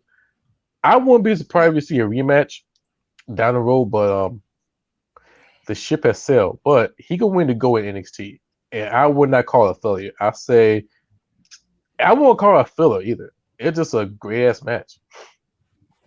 I think this was I think Apollo Crews about to go back up. I think he did his job for a couple months now. It's time to. You got some unfinished business in the main roster now, but don't bring that gimmick back. Bring this gimmick that we saw for the past couple months. Bring that back. My name is Apollo Crews. I'm from Africa, and we are here to come back. Here's my Commander Azazi. For those that watch in Africa, this is a post-service announcement. We love you. We don't want no problems. No problems. Yeah, NXT was, but then again, like I said, with the exception of the New Day, you gotta remember these are guys and girls that's still getting ready for their first big show, which is in February, I think. So outside, remember the last time it was outside of Florida was Stand and Deliver. So they gotta get ready. They gotta get ready because we kind of shit on them that Stand and Deliver. We really shit. We really shat it on them. Like, what the fuck was that? So they better get ready for this one. But can we get to our favorite subject, please? Can we? Yeah. Oh no, we still got some other shit to talk about. We did talk about a little bit of Ring of Honor Fire Battle. We talked about that a little bit. Yeah. It was great, awesome. Pay-per-view of the year. NXT or that. Top 10 100 list debate. And I gotta find that list. It was a whole heap of lists. Well, is it really a debate, or are we just disagree with the number one spot? If we, you know what, this I'm going to do. I'm going to bring back heel thoughts. Oh, okay. Yeah, I'm gonna bring back heel thoughts. I'm gonna break that shit down. I gotta go back and find the list because some of the list was horse shit. But we all knew, the purists, the Usos is not number one because you stuck in the WWE house. I'm about to say something else. A house spot. You just a house WWE. I know you about to say, you racist bastard. Hold up. I know you about to say, you racist bastard. I ain't got my hat on. I ain't called Michael X yet. But no. He's about to go to Django on us and shit. I was about to say. Hey, you was about to go. Bring it. Hey, Reese, I'm finally going to say it. This is Embrace the Thirst, Be a Star program. No, we're not doing that. We're not doing that. We're not calling them house. No, we're not doing that. We're not doing that. Okay. I get what you're saying. I do. I get what you're saying. Yeah. But what I'm going to say is this: when you can have bangers, even with makeshift teams, real quick. Let's for example, we just saw one this past Monday. We were scheduled to see Matt Riddle and Elias against the Usos. We saw Elias get his ass whooped, and Kevin Owens. Now we know how good Kevin Owens is. We know how those that follow Matt Riddle besides the WWE know how good Matt Riddle is. And for them to have a banger, I'm not saying that they don't to be number one. Now, like I said, that's the beauty about these lists. Sometimes you have a great debate of you don't agree with who's number one. And hell, they still talk about who's number one between Kenny Omega and Roman Reigns still. It's okay. I'm saying this. You cannot go wrong with having the Usos, Briscoes, FTR as number one. Either one could be number one, number two, number three. It don't matter what order. Unfortunately, everybody keep on saying the SCR shouldn't because they got 3 titles. Granted, great, wonderful. Mwah. Yes, they got 1 title more than the fucking Usos. The problem is with that, you got 2 prestigious titles. I will say 3, but a lot of people don't know how prestigious Ring of Honor tag team titles really are, unless you're a Ring of Honor fan. But you got 2 historic prestigious titles, the IWGP Heavyweight Tag Team titles and the AAA Tag Team Luchador Tag Team titles, right? But the only time you get to see those belts is like part-time workers. Like, honestly, like Brock Lesnar used to be. And y'all know how y'all hated Brock Lesnar when he was the champion with the Universal WWE. He was part-time. So don't give me that bullshit like, oh, we know they in you all this. No. They're part-timers. Because they all over the place. They doing territory things like the old days, right? And how AEW booked their ass. Let's not forget the ranking system that we hate so much. They was no one contenders for damn near a year. It right? was working. It was working a little bit until Carl fucked it up back in spring. Okay, so but I'm not fucking shit on their work. They had an awesome match against Ozzy Open. They had an awesome match. I think it was this year against the Young Bucks, if I'm not mistaken, for the Ring of Honor Tag Team titles.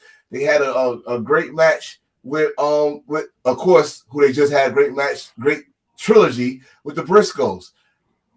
And hell, they even had a good match with the fucking Ass Boys. Let's keep it real. They had a good match with the Ass Boys, and they had a great match this past Wednesday with the AEW Tag Team Champions. The Acclaim. Oh God, Acclaim. Right? But my thing is this: I think them having 3 titles kind of hurt them, because we saw this before. The Young Bucks did it, and they was all over the fucking place. All over the place when they had 3 titles. They was on New Japan, Ring of Honor, and they deserved their fucking number 1 spot that year. Oh, we saw it before when people had two or three. With the Briscoes, that's the obvious reason. The Briscoes was all TV, so you had to be a real true fan to know what the Briscoes was doing. Like they did the Crockett Cup this year.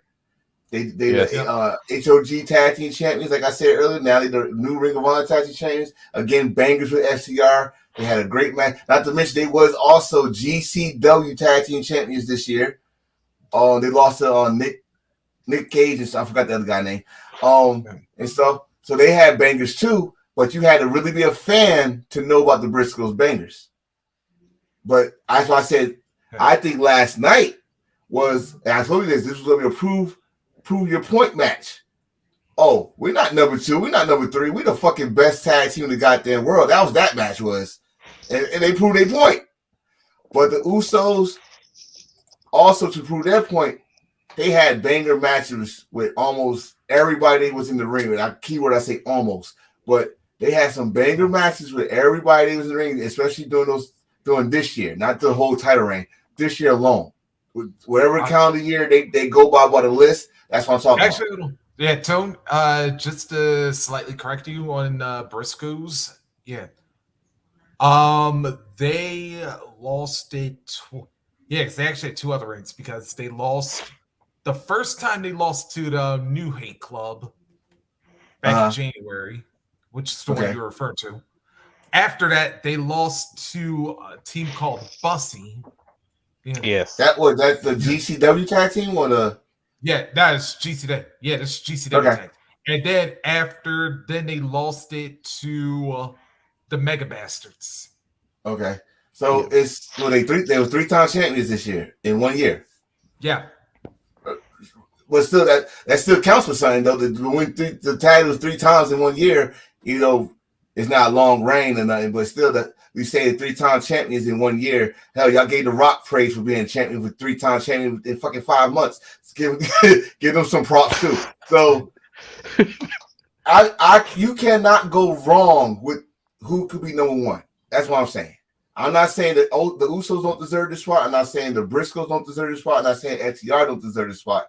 Hell, we can even go further than that. We can say the Acclaim could be in the top 5 conversation. We can say excuse me, Swerve Rock Glory had a nice run this year. We could say go to the NWA Tag Team Champions. They had a nice. I totally forgot who the NWA Tag Team Champions, but I know they had a good run. The Lucha Brothers. I forgot. I know you're talking about. Yeah, that's the one. They had like people gotta understand though. The three teams that's in question that's more pissed off about this shit. Even the Usos is pissed off because people are telling them they're not the number one tag team. Of course, you'll get pissed off when you hear that shit. But I'm gonna give you your flowers, Usos. Y'all did one hell of a job, especially when y'all broke the New Day record. So kudos. But honestly, it don't matter what order you put them in. You can't lose. Can't lose. So that's my argument. As far as I'm concerned, I know people hate ties and whatever, but hell, I'm saying give it a three-way tie because, like I said, all three of these teams put in work this year. Now they would have done that. It would have been more hell. It would have been more fire than hell. That's why I said done some shit like that. People don't like ties. Oh yeah. So I mean that'd be more deserving. Shit. What, a three-way tie? Okay, the two-way tie, FTR and Briscoes. Okay. Are you a college football fan? Yes. Okay, so do you remember when the Big 12 did that bullshit? When they talking about, they can only be one champion, and then they had to share the conference title, and how pissed off motherfuckers was because their slogan was that they always one champion, but you had to share the title. What happened if they would have gave the Briscoes and FTR that fucking spot, and then what you gonna say? Oh, the Ring of Honor tag team titles, not only the Ring of Honor tag team titles on the line, but the number one spot. That ludicrous fucking song plays during the fucking damn vignette and shit. So it might work on the storyline. Shit. I mean, it probably would work. I mean, we give you ideas out here, but there's nothing wrong with this list. And this is the problem with people, and some people take it seriously. And you don't have to. To me is if it's especially the top 10. If you made the top 10, you made it. Someone recognized your work. So it's good. Everybody can't be number one, but the fact that you are on the list, especially top 10, hell, top 5. If you're the top 5 team, because if you watch the magazine, they always give the top 5 teams their own fucking page, like their own mega page and shit. Like they special, like they need a cookie or something. But their top 5, you made it. Like, all right, you made the top 5. So now build off what you did this year and see what you can do next year off that. If you drop, we've seen a lot of people drop from the top 5 to like top 40, top 50 because of some bullshit, So yeah. I mean, I don't think we should even waste our time on this one because honestly, it is what it is. We know who the best tag teams are, in our opinion, and that's the keyword opinion. We know. Sometimes opinions got good receipt, back it up as a proof. Some opinions are bullshit. But we're gonna move on to this one. I'll about to say that for a few thoughts because it's deeper than that. But Kurt Angle made a comment about the WWE superstar Austin Theory because I think I'll show you guys the article.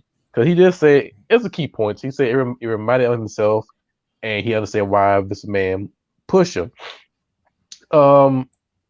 With that article, with that piece, I understand where Kurt Angle coming from, and I'm going to give the devil his credit. This man did see something in Austin Theory. He did everything right, and he got charisma, character, everything else, just like Kurt Angle back in the early days, back in 1999, after he fought Owen Hart, Dark Show. Kurt Angle got everything. Just he needs some character, and it worked just like that. And he got a good, steady push from that. Austin Theory, same thing. And once this man stepped out, in which I will bring this man up because next week is a documentary. Yes. But Austin Theory, when I saw him, I'm a fan of him when he was in NXT. I'm a fan of him when he came up. He pushed a little too fast, but I see what this meant in him. I see that. When he was a U.S. champion, take that selfie. Yes, we all make fun of him, got that attack of the Titan smile. But he putting that work in the ring, in and out, and I'm like, okay, he is the future. He is the main event guy. And I compare it to just incredible. But when Triple H took over, Good one. when Good Triple H one. took over, I didn't like it. I didn't like Triple H where he made Austin Theory look like a joke, make fun of him, make him lose on the match, have Roman Reigns destroy him in New York City, talking about who's your daddy, and then the next day have a T-shirt and now it's your daddy. I'm not blaming. I'm not blaming Triple H on that one. I'm blaming the freedom that Roman had. Because certain people got freedom on their promos, and Roman. Yeah, that's true. I'm blaming Roman on that one. The thing with Triple H is this. I didn't mean to cut you off because I know you was not finished. But the thing is with Triple H is Triple H knew Austin Theory. He knew what he got in Austin Theory, and what they did. And you give Vince McMahon all the credit in the world, but that was not the Austin Theory that we knew. So you gotta, and yeah, we was joking around about how stupid it was how he cashed in the damn title because he knew he was not gonna get the title. Oh, so he tried to cash in the U.S. title. We didn't understand it. We like, what the fuck are you doing? But if you think about it, and the promo that he did the next week makes sense. Like, I gotta watch this character the way this was not me. It was an anchor to me, blah blah. And look what we got now. We got all day Austin Theory. Like, we got all day Austin Theory now. The one that we saw Evolve, that was the WWN champion. That was the Evolve champion. So we got that. We got the guy that we saw. But if you go back, don't cash it in. Don't cash it in on the U.S. title. But so you try to tell me this career maker, this golden ticket to my glory, is an anchor? Watch this. Now, did he give everybody that won? I'm not talking about the ones that lost the briefcase. It's only a certain few that lost. Everybody that cashed that in, how did it go 100% to Stardom, to the main event? Dolph. Edge. No. You name it. All right, this Edge. Edge was pretty much main event before he even had that, in my view. Let's talk about Jack Swagger. Alberto. Alberto. Let's talk about Dolph Ziggler. Let's talk about what's my man name? Talk about the ones that actually won the match but never got a chance to fucking cash it in because either they got injured or they was just transitional. Otis. Kennedy. Yep. Oh, watch this. The first time, Phillip Brooks. Yeah. Okay, he was a back-to-back winner, and yeah, the first time he won it. He won it, but the system didn't want. The main event. He was the world heavyweight champion, mid-carton. But that's that's not CM Punk's fault. That's the WWE and the fucking people fault. Think about it. Go watch Best in the World documentary. I watch it religiously, bro. I watch it. Okay, yeah. but you know where he coming from. Like, he got criticized by Cena, Triple H, people like, he don't look like a world champion. They shielded that boy, and he worked hard. It's two stories about that I get. One, you was on Raw with the heavy hitters, like you just said, Cena, Batista, Triple H, and all them before, but you the world heavyweight champion. So when Undertaker asks you to do something, just to change your shit just a little bit so they can respect you, and see that this is what I say about Phil. This is why I call him Phil. The same shit you mad about AEW wrestlers not listening to you was the same when you was in WWE. Mm-hmm. The same way. Undertaker asks you to do something, I'll forget that guy. Triple H, I'll forget that guy. So you want to throw that shit. He even said on the DVD that you told me to watch, that you just rung up. He's a jerk. He didn't want to listen to nobody. And that's when what's the referee? Scott. Scott said, he dressed like he parked our cars when he's our world heavyweight champion. But we go off course on this one. But you know what?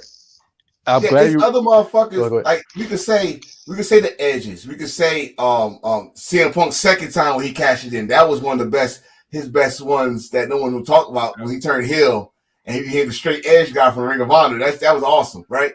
Yes. Who else I can name? Daniel Bryan. Bryan Danielson, when he cashed in, we was kind of scared, like, oh shit. What they gonna do with him? Because he's damn near short like Rey Mysterio was when he was champion. What they gonna do? And he became one of the biggest fucking stars. With just doing yes, and then he lost the title in like 18 seconds, and he became even major star after that. So certain people got it, some people don't. What they had when they gave him the briefcase, they had nothing for him. He was not beating Roman Reigns. He knew it.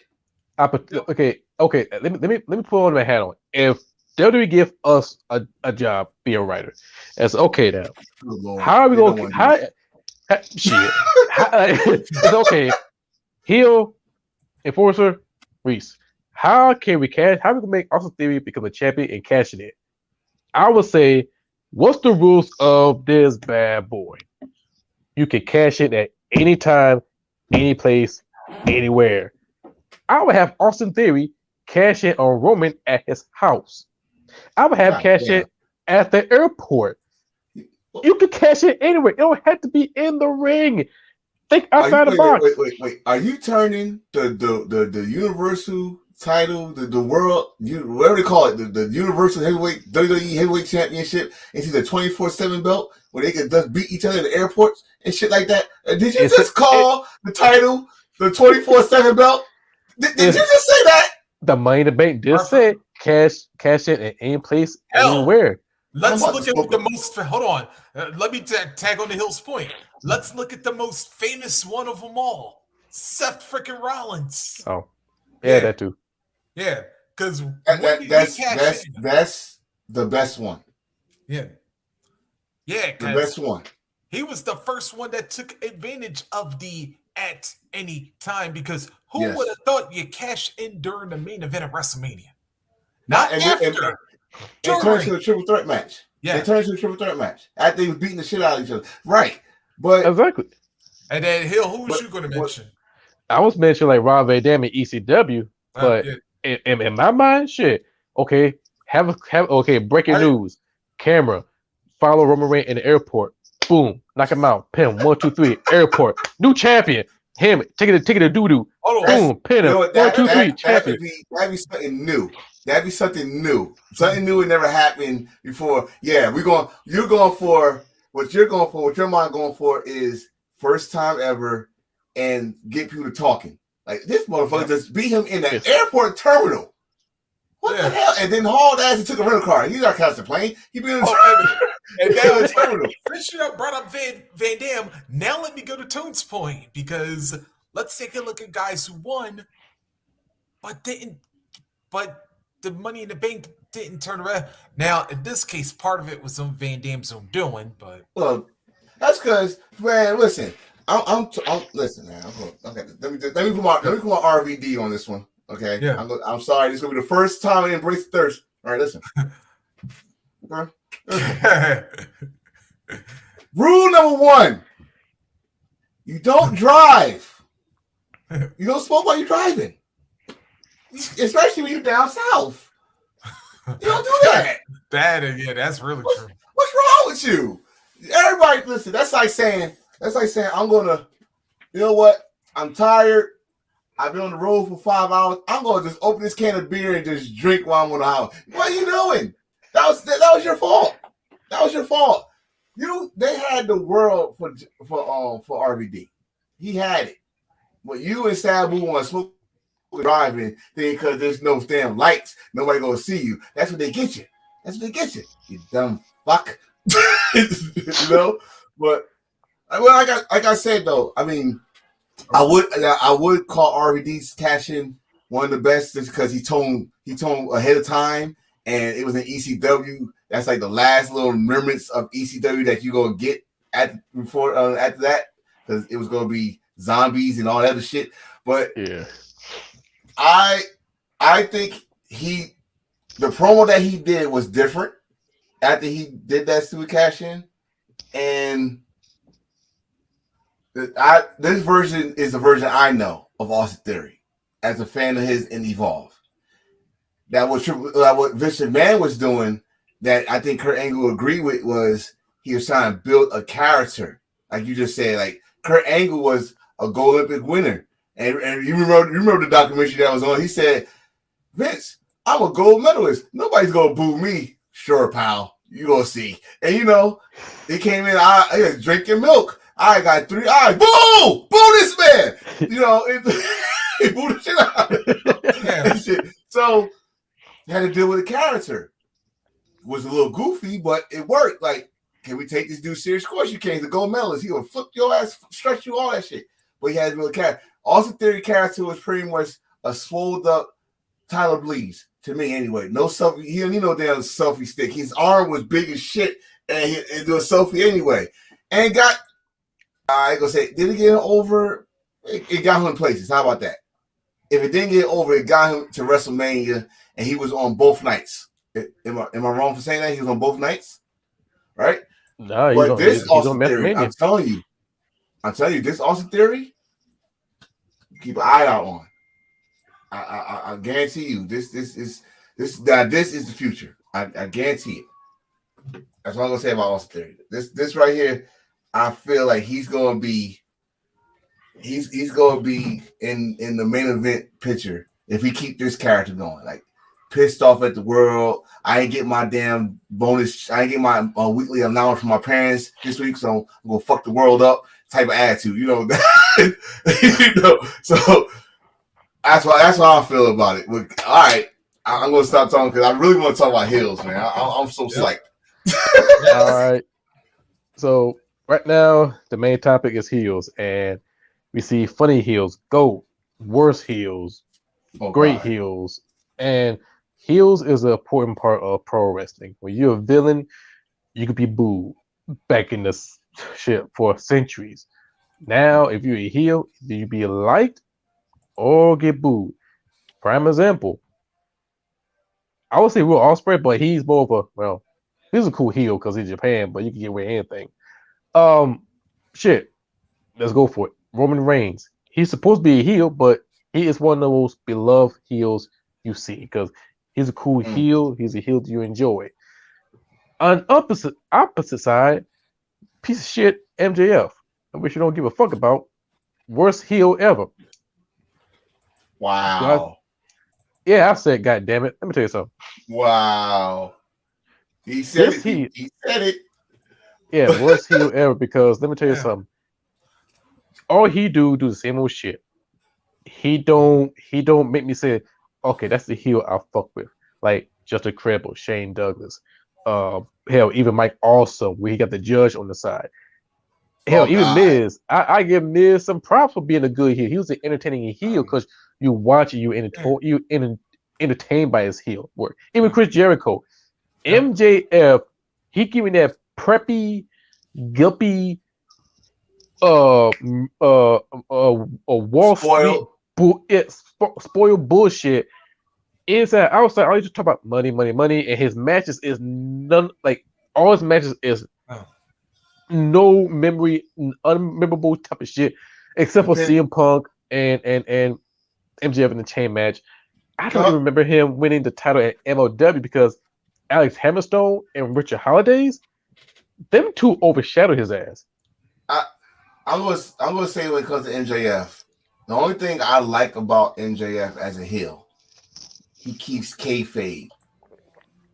Like, we don't do that no more. Like, once the camera's off, you know, blah blah. That's the only thing I like about it, because I'm sorry, that little motherfucker flip off my son. Yes, I don't give a fuck. In fact, I would bring this Kindle stick with me. Flip off my son. Go ahead. I dare you to flip my son off. Flip him off. Go ahead, please. I'm gonna king the shit out you. But Please, baby, it's certain, please. right? It's certain wrestlers that got to do that. And I mean, again, like I said earlier in the video, I love how Ricky starts pointing that shit out, that you do the same shtick over and over and blah, blah, blah. Yes, absolute truth. He get, but my thing as a heel, you're supposed to be hated. You're supposed to be so fucking hated that I'm waiting for your ass outside the parking lot hated. You know, like old school, you know, like that old, like the old school motherfuckers used to wait for you. Like you did some bullshit. They used to come to the ring like they're gonna whoop your ass and shit. Or hell, like God rest, like the great Fred Blassie. Yeah. Yes. They stabbed that man in the damn aisle. Like they stabbed this dude. Not going back to the ring, coming to the ring, they stabbed him. They shanked him. They shanked him like it was jail. You know, but like you know, but I say this about hill. Now, don't get me wrong, there are some cool hills. Yep. Like you can't, like you really don't want to boo, so they gotta say something to make you boo. Like you already mentioned Chris Jericho. Like he mentioned Chris Jericho. Like we sing his song every damn time, no matter he face a hill. We sing his song to come to the ring. Even when he was in WWE, I probably the only motherfucker that said break the walls down. But still, you was cheering him. He was a heel making you laugh. Yep. Who the fuck make you laugh about a goddamn list and call you stupid idiots and you're laughing at it? Do you remember armbar? But drop kick. Do you remember the Survivor Series Going Home show when SmackDown came to Raw and Chris Jericho was doing his stick and you see the background, Roman Reigns is laughing his ass off, like breaking character, full blown in the camera. He said, "You know what? AJ, with your stupid haircut, you know what you just did?" And fucking Roman is laughing his ass off, like, "Oh my god, he really doing this shit." It's some cool hills that's entertaining. Like you already mentioned Will Ospreay. Yes, he is a hill, but in certain places like Japan, it's kind of hard to know who the hill is. Yeah. When he in England, oh my god, that shit, that match he had with that little black boy, and he had his girlfriend on there, and Will was pissing her off. Shit. He smacked shit out of Will. It's a difference between that hill and that hill that want to piss you off. I love when Edge was the most hated guy in WWE. Yep. When him and Lita, when he screwed Matt Hardy, you know that. Yep. I loved that Edge. I was there. And then the time when everybody thought he was the one that attacked Jeff, but it was really Matt that attacked him. Right. Yes. Guess what? You're wrong. Wrong. Oh yeah, he was throwing in your face. Wrong. Hey kid, you wrong. He was going the fuck off. I mean, you know, Edge got his entertainment moment. He's funny as shit. But when he was a badass heel and he just pissed when you know me, boo! That's what I'm talking about here. When you just hear the first line of the song, you are booing. Well, hell, you ain't even got to do that. Like, hell, just even if the $1 Million Man came on and you just heard that damn laugh. Like, it's oh my god, like one of the best hills. You know, we love when he's a face, and we can call him a cool heel. And us black folks, we really loved him because he had that fucking drip. But Ric Flair was a fucking heel. Ric Flair was one of those hills that can be a cool heel, a crazy heel, an asshole heel. It's like we talk about Hill, but we're not talking about Hill. But you know, but Ric Flair can be all these types of hills. He could be a bragging heel. All this shit. And I'm going to give him his fucking props. But it's certain people that are heels in wrestling and heels in real life. And I'm going to go with it right now. I know I'm going to really show my age, but fuck it. I got these shits on my chin for nothing. Ole fucking Anderson is the epitome of a fucking heel. And you racist fucking bastard. He's a fucking heel in life. Woo! I mean that for the bottom of my heart. He is. I don't care if he come after me. I'll fight Odin Lamb. Oh no, well, I'll Shay, fuck Odin a lot up. of people would agree with you with that one. Yeah.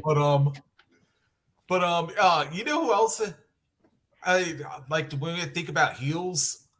Like I think it, and you just brought up a great thing. When it's like as soon as their music hit, you knew who it was, and the crowd got the boom. One of the first people that came to my mind was Ravishing Rick Rude.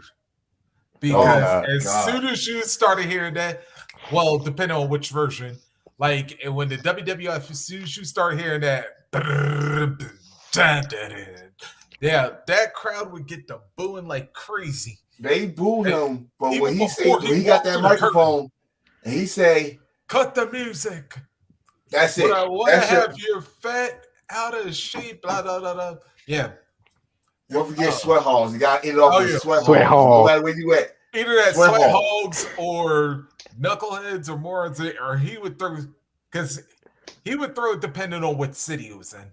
We start bringing that shit back. We go start calling people sweat hogs every time people grab me shit in the group chat. Oh man, Goddamn sweat hog. I swear. Like, you fat, smelly 12-cent cheeseburgers eating sweat hog. You know, so I mean, but unless it was John Travolta, but then again, he would take it as a compliment. But anyway, even in the WCW, when you used to hear that little Jaguar growl or whatever it was, and he used to come out to that little Black Cat ripoff. But I thought like the one most important thing was like Super Brawl 2.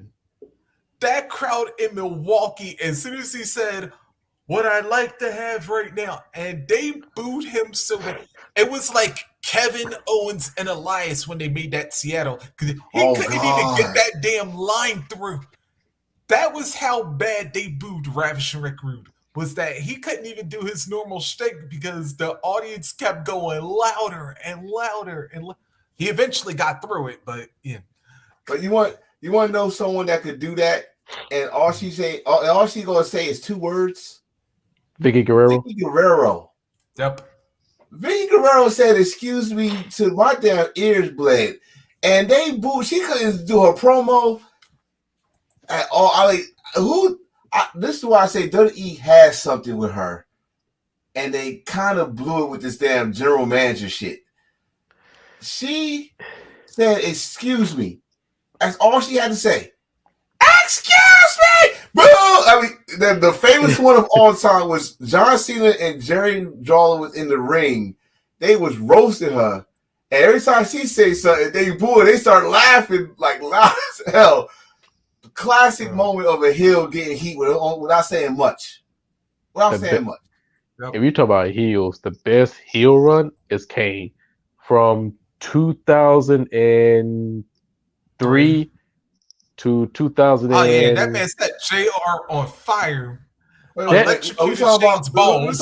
I want to shock your balls on TV. Yes. Let me tell you the story. My little brother Ishmael, shout out to my brother Ishmael.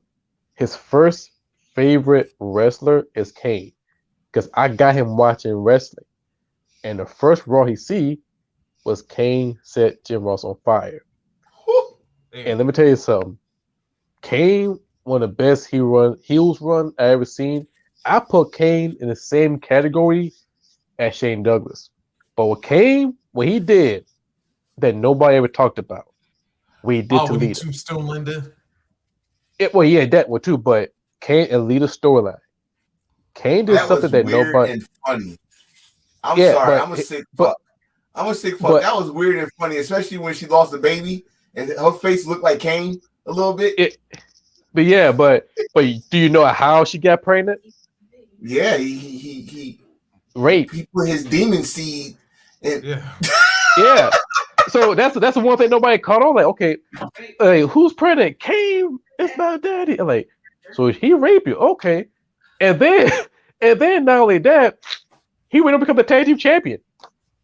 So Kane, yeah. So but Kane. So Kane raising hell from 03 all up to when become the tag team champion, they turn face.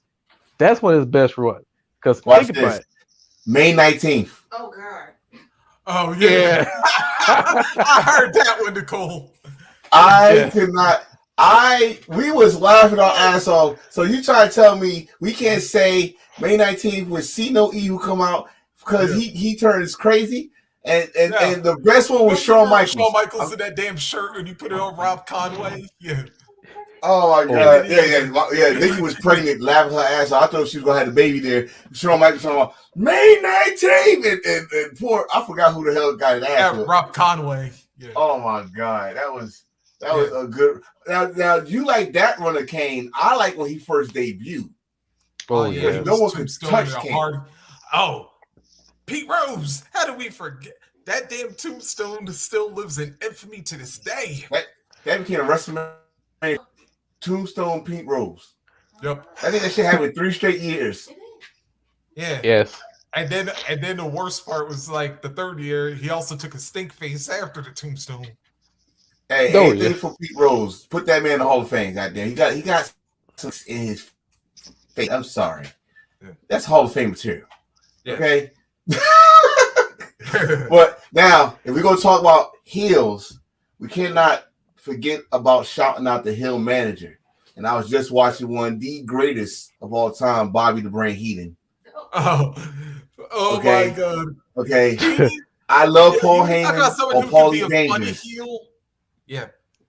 You want to talk about a funny heel at the same time he could be a chicken shit one. Bobby Heenan was, dude, I swear, like Bobby, looking back at him now, like, man. And by the way, it made me cry though because you gotta go back and watch his AEWA stuff first. Yeah. And then realize this dude was the manager of champions. Nick Bockwinkel. Nick Bockwinkel, Ray Stevens, the crippler Ray Stevens.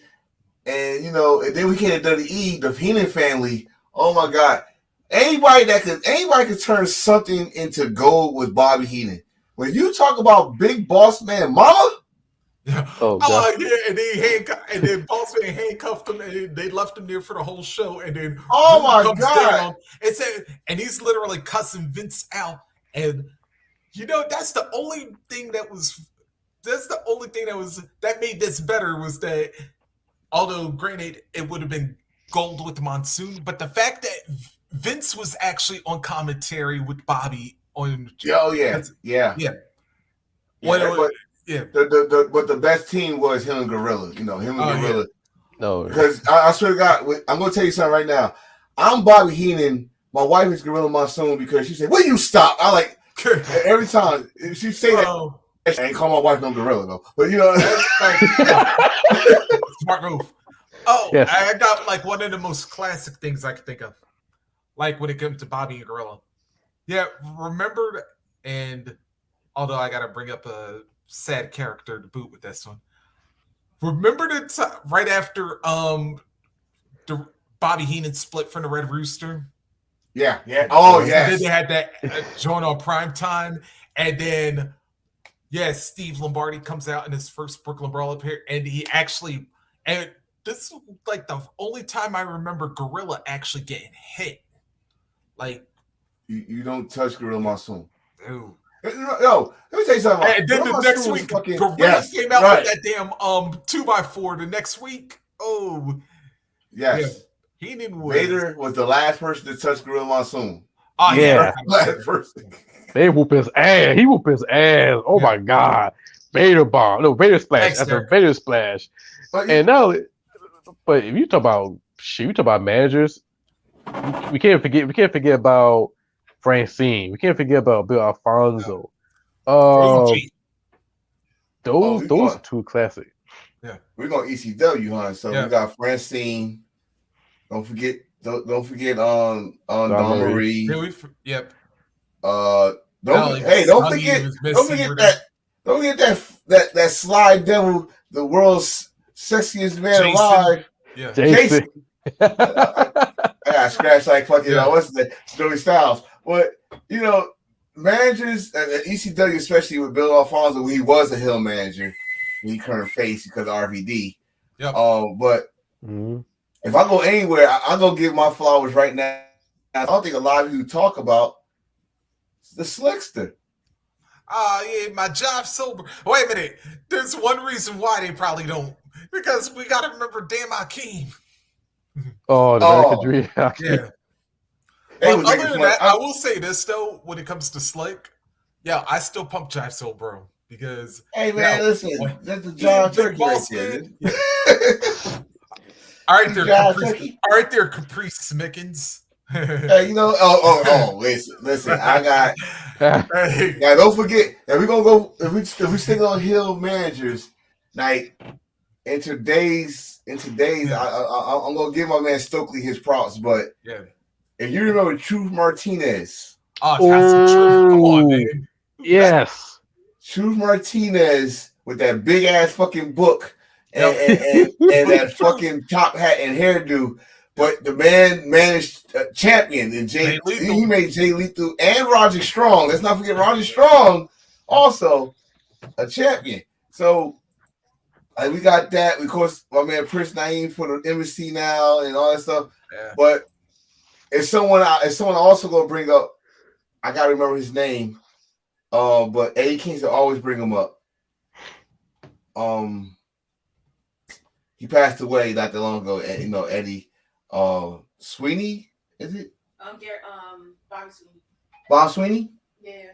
Bob Sweeney. And he had like a group called with him, Chris Hero, and somebody else. Well, he was a badass manager Hill too. So we got Hill managers. How about Hill factions? Oh shit. Larry Sweeney. She said Larry Sweeney. Let's more than right now. While we're also at it, let's go to and actually I could tie 2-1. Besides the NWO, everybody shout out their quest. But also I couldn't wear my shirt today. I'm doing laundry. Yeah. Let's go. Real life issues going on here, people. I could throw a manager and a stable with the one because a lot of people forget before they became a tag team, they were briefly stable. Jim Cornette with the Midnight Express. Yes. Yes, that's my favorite. That's some Chip and Dale music right there. I need a bow tie on my neck. Yeah, that's probably why they got Stain in the group. Midnight Express and Bubba Rogers. Yeah, there's not a faction, but that's part of the Cornette family. So yeah, not in NWA they weren't a faction, but in Legion of Doom. Yeah, that's right. Because Jake Roberts was in there besides Hulk and Animal. Yes, these are Paul Ellering, obviously. Of course, you can't forget the Four Horsemen. Yep. I can't. The Evolution. It don't matter which symbol or four you want to bring up. You want to just say Four Horsemen. Yeah, because like with Ric Flair, Arn Anderson, the Dungeon Doom. Yeah. I'm sorry. I gotta be the only one that gonna say it. Fuck it. The Dungeon Doom was a comedy act. Yes, it was. See? Yeah. Oh, no, I would agree with you too, because especially you got yes. Oh my God! How many characters did Rosenberg BK had in Dungeon Doom? They got Shark. I like the Shark. Oh yeah. Oh my God! Earthquake to Avalanche to a fucking Shark. And hell, how? And then you had but I will say the one person who led some legitimacy, Ming. Yeah. Ming. Oh, I think he was a Ming suit, sunglasses. Ming, King Haku. What do you want to call him? He went from the bodyguard of a colonel to the fucking Tongan Spike. You cannot fuck with him. Yeah. Ming was legitimate. Then the Face of Fear. Yep. Then the Giant. Let's not forget the only World Heavyweight champ they had was the Giant. But let's not forget they had some. I said comedy. What was that big ass fucking mummy they had? The Yeti. The Yeti. These motherfuckers loved Hulk Hogan to death. No, that was an anal. Oh, I'm sorry. Excuse me, public service announcement, be a star situation. My wife said Hulk Hogan got anal raped. Yep. Yes, you be there. Yes, he did. Hulk Hogan died right there. Yeah, the big ass hug. Yeah, it's like- Wiggling it. I don't know. Oh, but since you brought up the Colonel, yeah, stud stable. Who? Yeah, the stud stable. Since Oh, you brought up God. Colonel Parker. Oh, Hey, in fairness though, at one point in time, look who they had. Stunning Steve. They had Arn Anderson at different point. Terry Funk. Okay, now I'm not going to mention. Dangerous Alliance. Come on. Gotta mention. Dangerous Alliance was the 90s version of the Horsemen. Yep. that They one. had, of course, we just named Rick Rude. They had Stunning Steve Austin, Double United A. States and Television Champion, Arn Anderson and Bobby champions. Then they went Arn Anderson and Larry Zbyszko, the Enforcers. Yep. And Medusa. Yeah. Everybody forget Yes. Medusa was a key part of the Dangerous Alliance. Oh, And we're especially gonna if mention that Paul storyline Ian was fucking people. phone. Right, so yeah. you had that of. Did I mention? Oh no, we ain't forget Medusa was especially like when the Dangerous Alliance split and she done kicked Paulie's head off the stage at Halloween Havoc. Oh my, Medusa was a badass. I don't get what you call a laundry blazing Medusa. Hill, let's go. Hill, the females. Come on now. We mentioned Medusa. Oh yeah, PMS. Sherry. Oh God, those pretty mean sisters. Yeah. Yeah. I'm pregnant with your baby. Sherry. Ooh, China. Sable. Not Sable. Yeah, Sable. Yeah, no, Sable. Yeah. Sable always want to do the grind, you know. Luna. Yeah. Oh God, Oh Luna. God. Yeah. Classic. Yep. Luna should have been WWF Women's Champion. I said it. Fuck, I'm not talking about this in documentary. I meant that she should have been Women's Champion. Yeah, I know. Period. It's like we went over that, like with the Hill women's wrestling. Yeah. Yeah. You gotta remember who created her. Yep. It took one smack. Hair gone, everything. Stephanie McMahon. That's one of them. Well, wait. Where's Stephanie McMahon? The annoying, whining Stephanie McMahon, billionaire princess, or the authority Stephanie McMahon? Authority stuff. Although the billionaire, even though the $1 billion princess had her moments too. I think, yeah, at least she won the title. Yeah, she more enjoyable because she fought to Stratus. Oh yeah, that was a good match. That was a sleeper. No one had seen that. Everybody thought that was gonna be a bathroom break. That was a good surprise match. It really I was. would have said that this at least the authority Stephanie finally knew how to wrestle a little bit, especially when she hit the pedigree perfectly. Yeah. And so, but the annoying Stephanie, I gotta say, because that voice used to drive me fucking crazy. I was like, oh my God. And oh God, stop. Shush. Just want to reach in the TV. Stop talking. But you know, I get her due. We mentioned Trish. Trish. What was my girl that used to run with the Horsemen, but then she went to Baby Doll? The Perfect 10. Yes. Baby Doll. She must push that printer lady. Hey. You better be nice. She's still alive. And she's still a little husky. I mean, you know, she's still lovely. Yeah. I mean, Dusty Rose said it. Don't come after me. Dusty Rose said it. God rest herself. We said Sherry. Yeah. Jackie. That's right, because remember the USWA Nation. Oh yeah. Should we count Jackie because we already said PMS and she was part of PMS? So. Yeah, PMS, Harlem Heat, Jazz. Jazz. Oh, that's right, because Jazz that bitch. Yeah, she did briefly manage Rodney Mack, like out of the NWWE, but also in the indie scene too. So, Awesome Kong. As much as people don't want to give credit, my brother had a crush on Awesome Kong, man. That motherfucker heard that music. He hauled ass to the TV. My baby on. Yeah.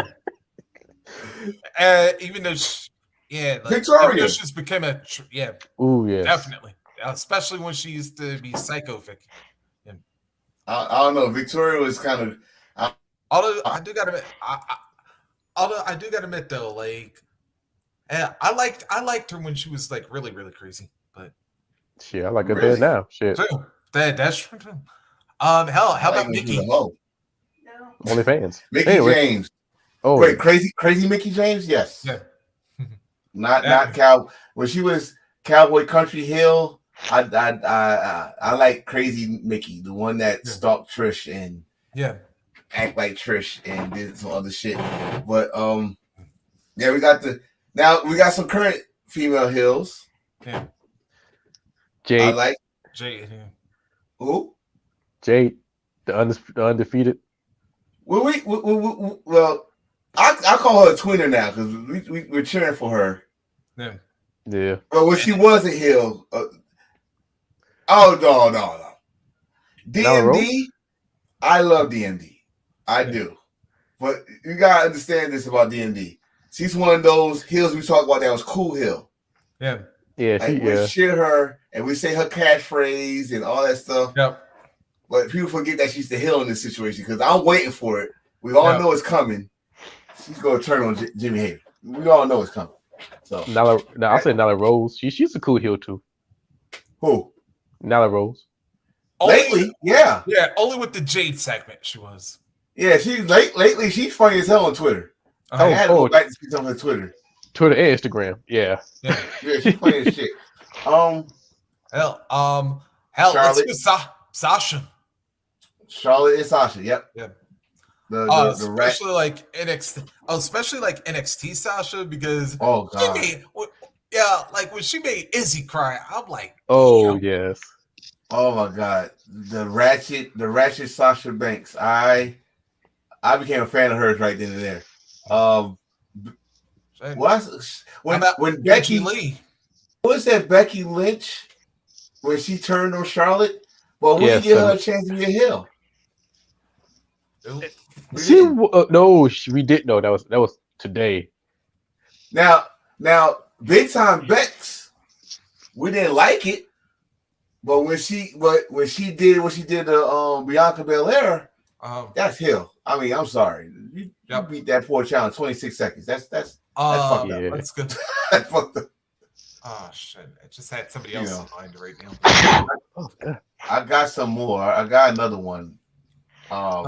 Bailey. Yeah. Bailey twins? Bailey. Oh, Bailey. Bailey. Her and Sasha Banks. At least before her injury, yeah. I mean, yeah. Yeah. That thing, the ding dong is still working. Yeah.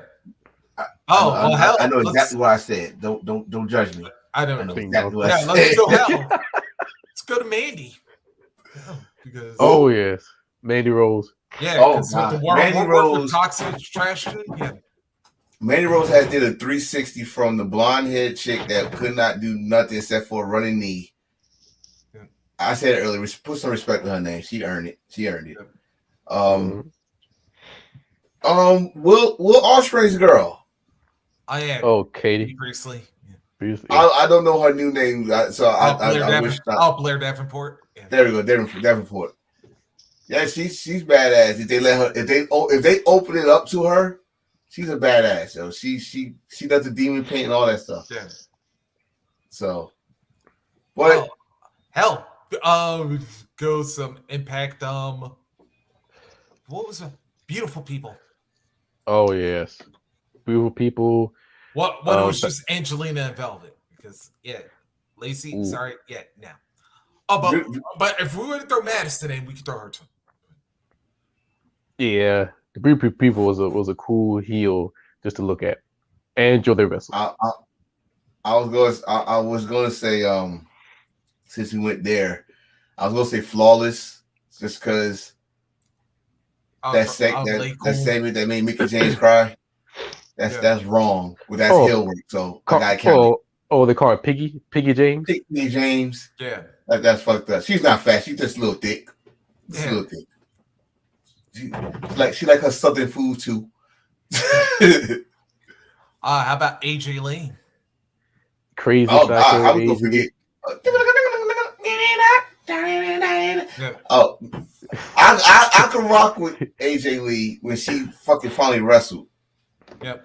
I can rock with her. And then her promos with her pipe bomb promo with the Divas division was awesome. I'm sorry. Yeah. That was an awesome promo. Yeah. I wish he was still wrestling. Not to say she's not coming back. Yeah. Never know. She running. Wow. Why the hell she go back to that place? Okay, so we go. Let's put some real heel. Let's put some real heel work into this. Tessa Blanchard. Oh, Yeah, that's such a shit. bitch. Wow. Yeah. Yeah.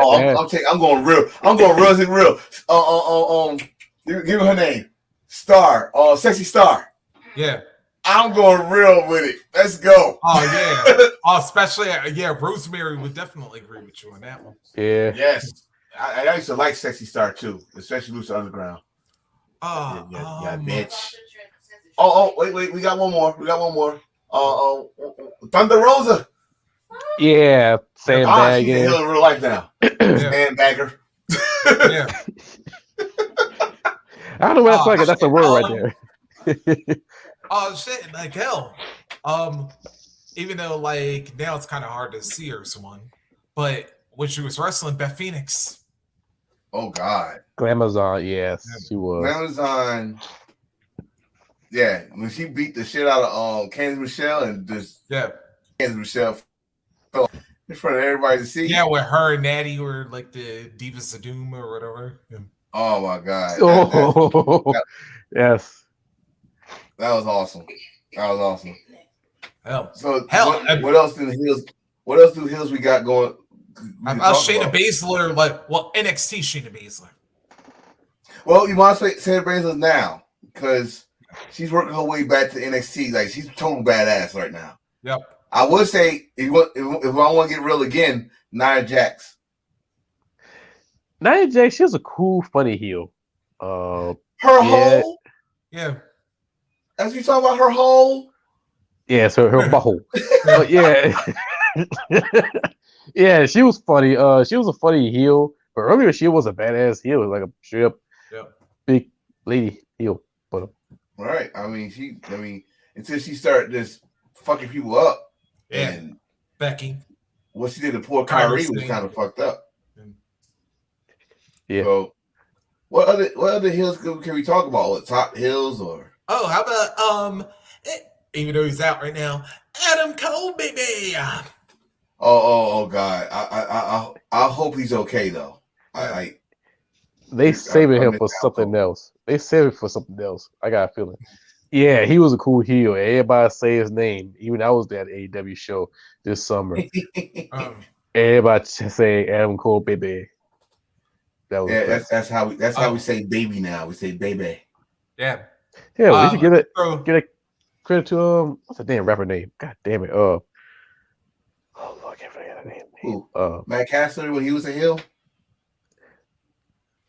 No, the one who's to say baby. Baby. Little Hurricane. God. Yes, you should give him the credit. But anyway, back to heels. Wait a minute. Speaking of high voices, how did we forget Jimmy Hart? Oh God. He's classic heel. All time. Hall of Fame. All time. Yeah. Well, hold on. Now we're going back to managers. We forgot about Mr. Fuji. No, I threw Fuji in because I said him right after you said Bobby. Yeah. All right. Especially because I'll tell you, Fuji was but Fuji. I was giving you like 3 moments that was infamous with him. Solid 9. Survivor Series '88 when he backstabbed Demolition, and then helped the Powers of Pain. Number 2, the '94 Royal Rumble when he had all them motherfuckers come out and help Yokozuna with the Undertaker. Oh yeah, that was wrong. Yeah, and then 3. Since Hill mentioned the Salt, which Fuji was infamous for, when he cost Brett the first title. That damn Mr. Fuji with that damn salt or sand throwing in people's eyes and shit. And don't forget that kill too. Yeah, he pitched that shit. He wound it up and he like uppercut. Like, he just threw it right in your face. Yep. Oh, and don't you know forget what? when he used to hit people with that cane too. Yeah, that fucking cane. Yeah, because I remember you know what? that one time he fucked Janetti's ribs up. Like, I'm gonna give you a real hill, another real hill. I shouldn't because I liked. I'm wearing his fucking shit now. Hulk Hogan. Holy shit! I did not know how much hate this man got, and not just because of what he said about what, but a lot of people just did not like Hogan. Oh, especially in the South. Oh God, that Hulkman shit was not running around past Dixieland. I'll tell you. Oh God. Especially when you got into Carolinas. Oh no, not in Horseman country. Oh hell no, not in Horseman country. Not south of DC. Shit, you better keep that shit in New York, fucker. Oh man, I remembered. Yeah, because we always talk about every time that date come around, like when he was the third man, and when you had Shivani cursing on the air, then you know that something wound up happening, and the fact that I think that was the initial trash in the ring moment in WCW. Oh, he said you call it. Oh man, I think I don't know. I'm gonna say that moment, and within the same promo when he told the fans to stick it. I never heard that I like what stick it where? What are you talking about? Stick? I never heard nobody say stick it before. I heard people say sit on it, but stick it. I'm like, yo, what the fuck, Hogan? I think I signed Austin Warrior like Hogan. What are you doing? It was history to making. You know who else did some history shit? Bret Hart. Oh yeah, heel work is legendary. Oh, especially like after that promo when he turned on the American fans. Yeah. Oh in a cage match. He also said they could stick it. Like, well, that was the year of sticking it. Like, I don't know what was going on that year.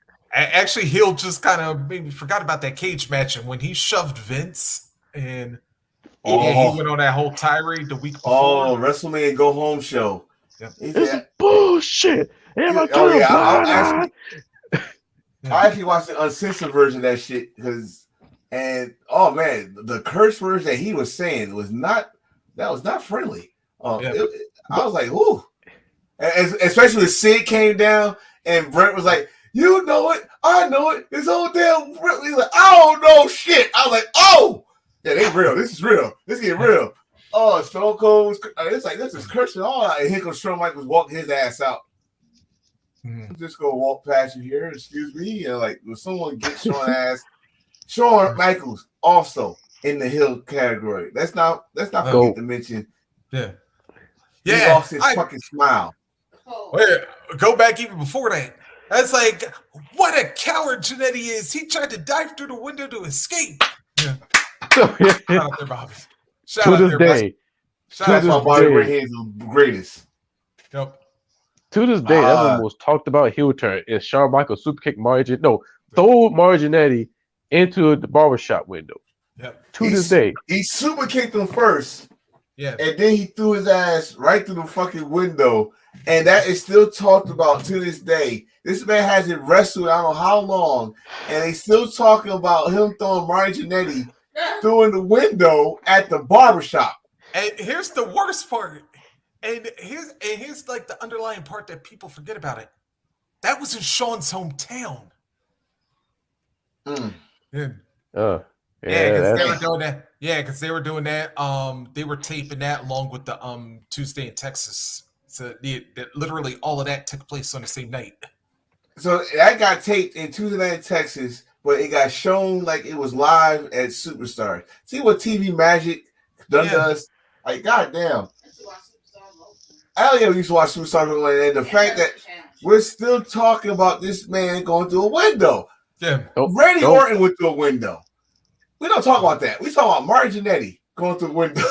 that was classic too. But yeah, shit, fuck it. We create our own shit. We can throw somebody through the window all day himself. Oh yeah. Wait, we talk about heels. Yes. There's And because another one. You we mentioned are Hogan. Yeah. How do we we forget his most perfect foil of all? Roddy Piper. You know also what? I say this about Roddy Piper. He was like I think he actually said it too. He was bad before it was cool. You know what I mean? And let's go down the checklist. He shaved a black midget hair to look like Mr. T. Yep. yeah. He went and ruined a hillbilly wedding. Yeah. Smashed the pushed, coconut over Snooker. He smashed a coconut, not a plastic ball, a coconut on Snooker's head. That's some shit. He pushed Cindy Lauper. Actually hit her with a damn award too. Well, he body slammed somebody too. I think it was Wolf. Yeah, has oh my manager. God. Yeah, this and dude, then, Roddy Piper was, and not to mention he had his talk show where he talked shit to everybody. Piper's Pit. Yep. All right. Mm-hmm. Dude was awesome, right? And also Hogan never beat him. Yep. Let's put that in perspective, right? After that, we had the Snake Pit, Jake the Snake Roberts as a heel. The first time and the second time, awesome. Man, I gotta say, like, dude, you gotta put Jake on this because before it ever happened, who ever slapped Miss Elizabeth? Oh yeah, Before, no one, not even Macho Man. I know Macho Man hit her back there, man. But Jake pitch smacked Elizabeth. Yeah. Now before then, remember DDT Ricky Steamboat on the concrete. Oh God, there you go. Yeah. DDT Steamboat on the concrete floor. Never happened before, and I hope correctly now. But he had this big ass bump on his head. Looked like juices coming out. That shit was big as shit. And then although I think did they actually air the time he DDT'd Hogan on the Snake Pit? Did they air it? I don't think they aired it. Oh, it's supposed to be aired, but they talked about it. Yeah.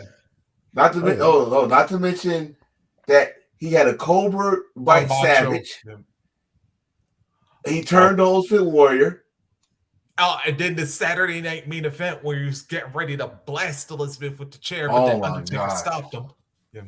Turn Undertaker face. Who thought you could turn Undertaker face? But Jake the Snake Roberts was that evil enough to turn Undertaker. No, Jake, you ain't gonna hit nobody. And this is one thing I like about Jake. Out of everybody else that we mentioned, he never screamed. No. You know how Hills used to all badass. You know what I'm talking about? Jake talked normal, slow, calculated. Then before there was Jericho, before there was The Miz, Jake had the best line ever in wrestling, bar none. You could quote me on it. You could debate me on it. He said, "A man that has enough power don't have to talk loud." True. Yeah. Jake was smooth. His promos was on point.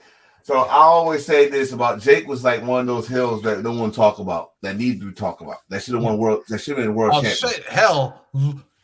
Look at Well, since you talked about world champions, like a lot of people also forget, Jake the Snake Roberts is the reason Ron Simmons even became a world champion because his WCW debut, he comes in, lays Sting out twice with a DDT on the chair. Oh, he fucked Sting up. I don't like the match that they had, but he fucked Sting up that debut. Oh yeah. And you know what? I'm sorry. I watched that as a kid, right? This was Saturday night, 6:05, ladies and gentlemen. I watched that as a kid, and I was about to say, "Oh, WWF invading."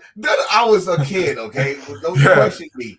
I thought WWF was invading WCW. To a point, I'm kind of with you on that one because I'm like, wait a minute. Yeah, and then when JR is actually screaming about his weight, Jake Roberts, he don't even work here. See what I mean? Yep. See what I mean? So the kayfabe was kayfabe back then, but we said champions, and we didn't mention the golden shovel himself, Triple H. Yep. Evolution, DX, Yep. the Authorities, Corporation. Yep. Triple Hell. H was next to someone I say that was a cool heel like Ric Flair and all that other stuff I said about Ric Flair.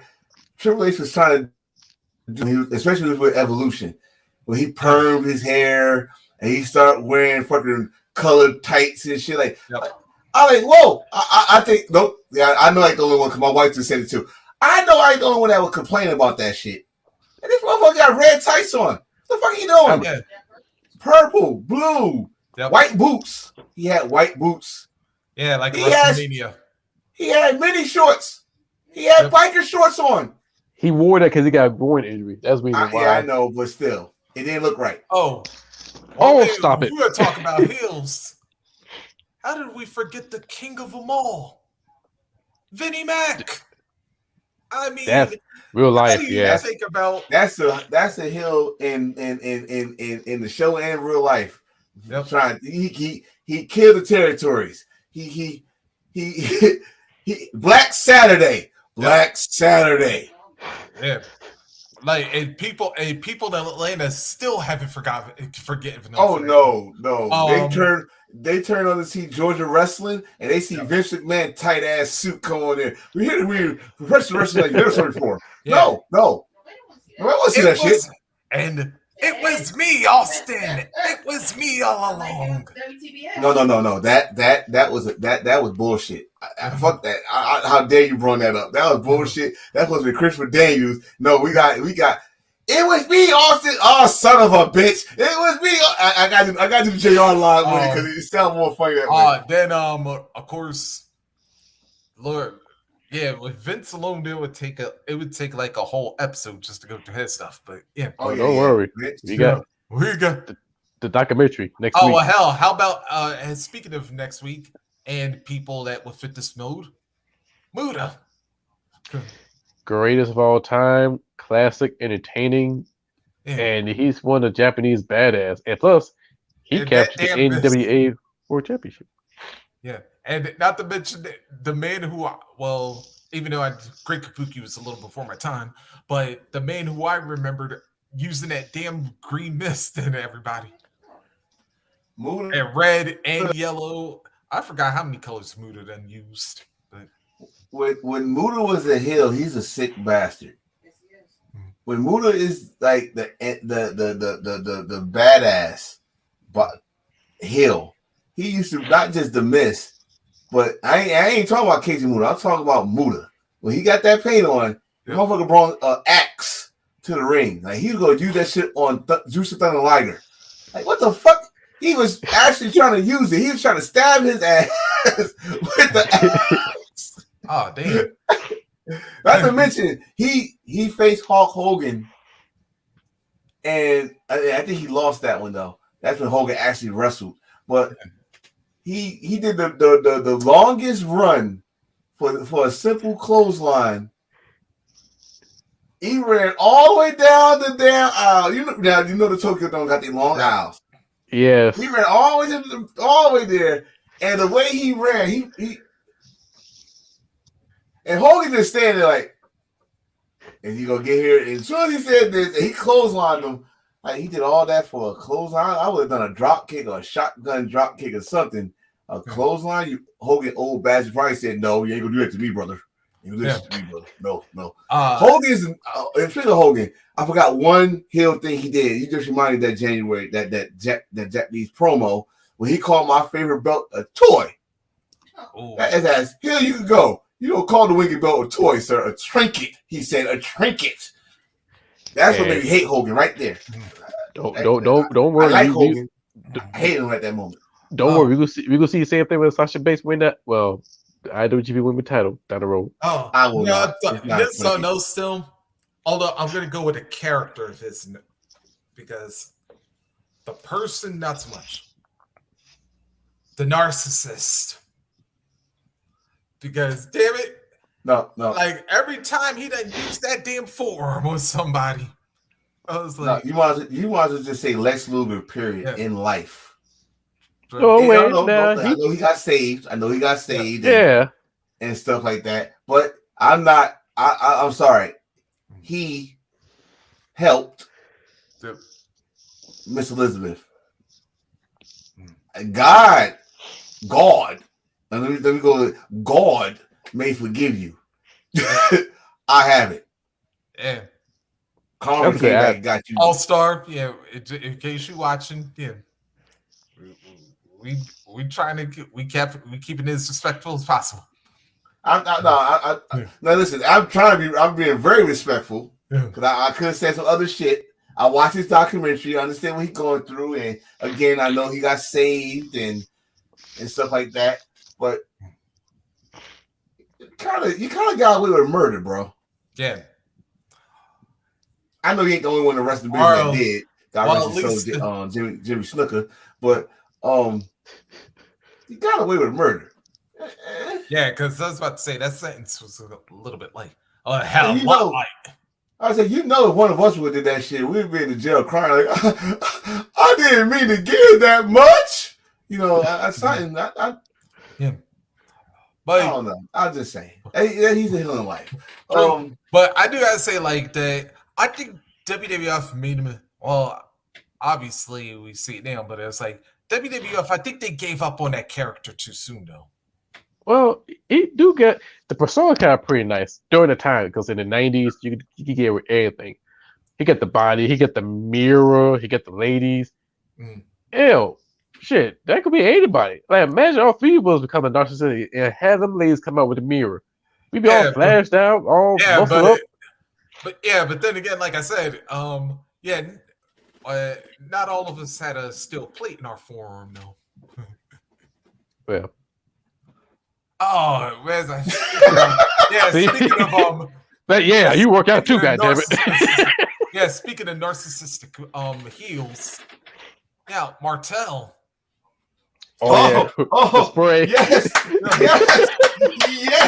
That's one of my favorite characters that did not win a title. I'm mad. He's a former tag team champion with Strike Force and the other guy. But I wanted that character to win a title.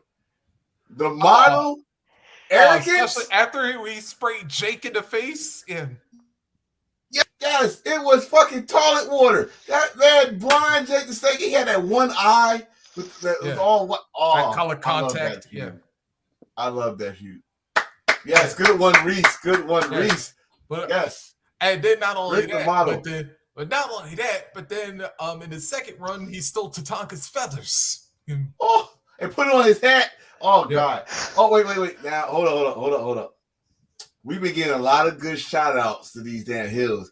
And I know we don't have long. But we got to get some terrible hills. We got to talk about some terrible hills. Rey Mysterio. Wow, you heard that one? Yeah. Did you hear what you just said? Nails, Yeah. That was. Well, I don't got a nice stick. Hell, I just brought one up. Akeem. Who? You heard who I said. Akeem. American Dream. Hakeem was not the worst. He was okay.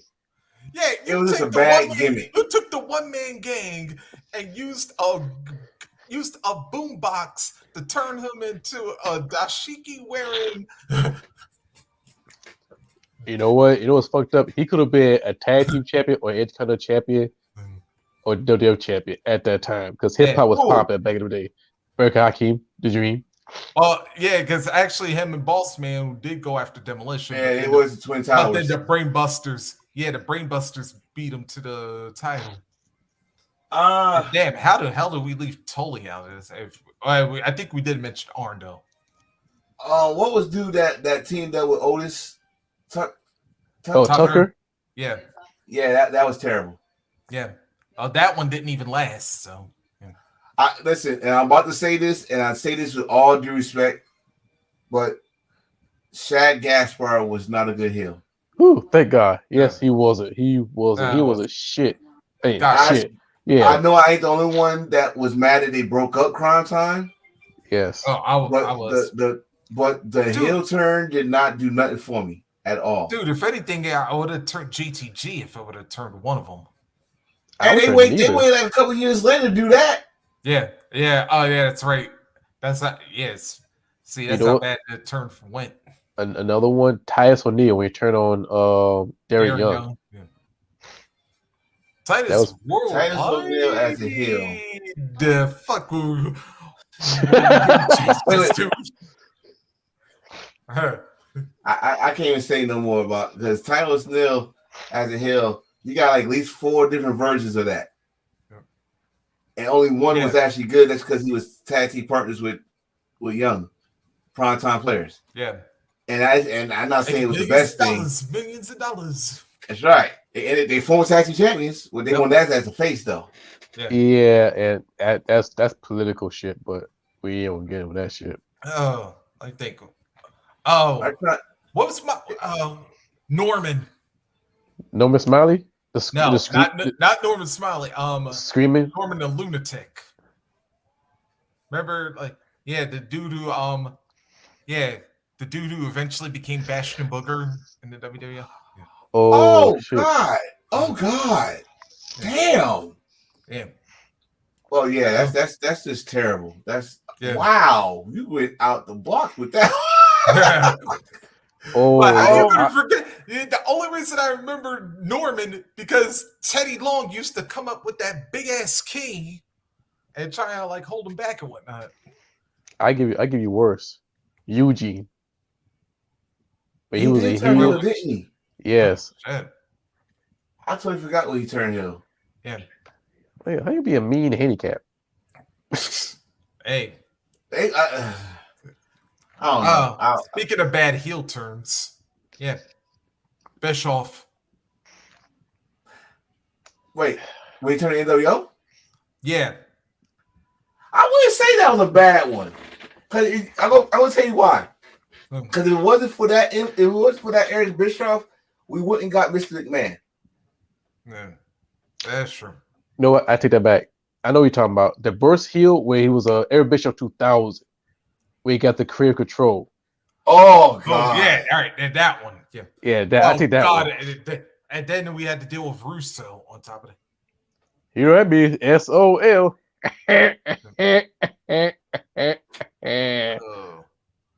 Yeah. This you know you're a hardcore WCW fan. You know that. And plus the National Born Thrillers. Wait a minute, hold on. Now, that one I got a slightly cold because wait. There's only one person out of that group that was terrible. Yeah, Mike Sanders. Yeah. Okay, yeah.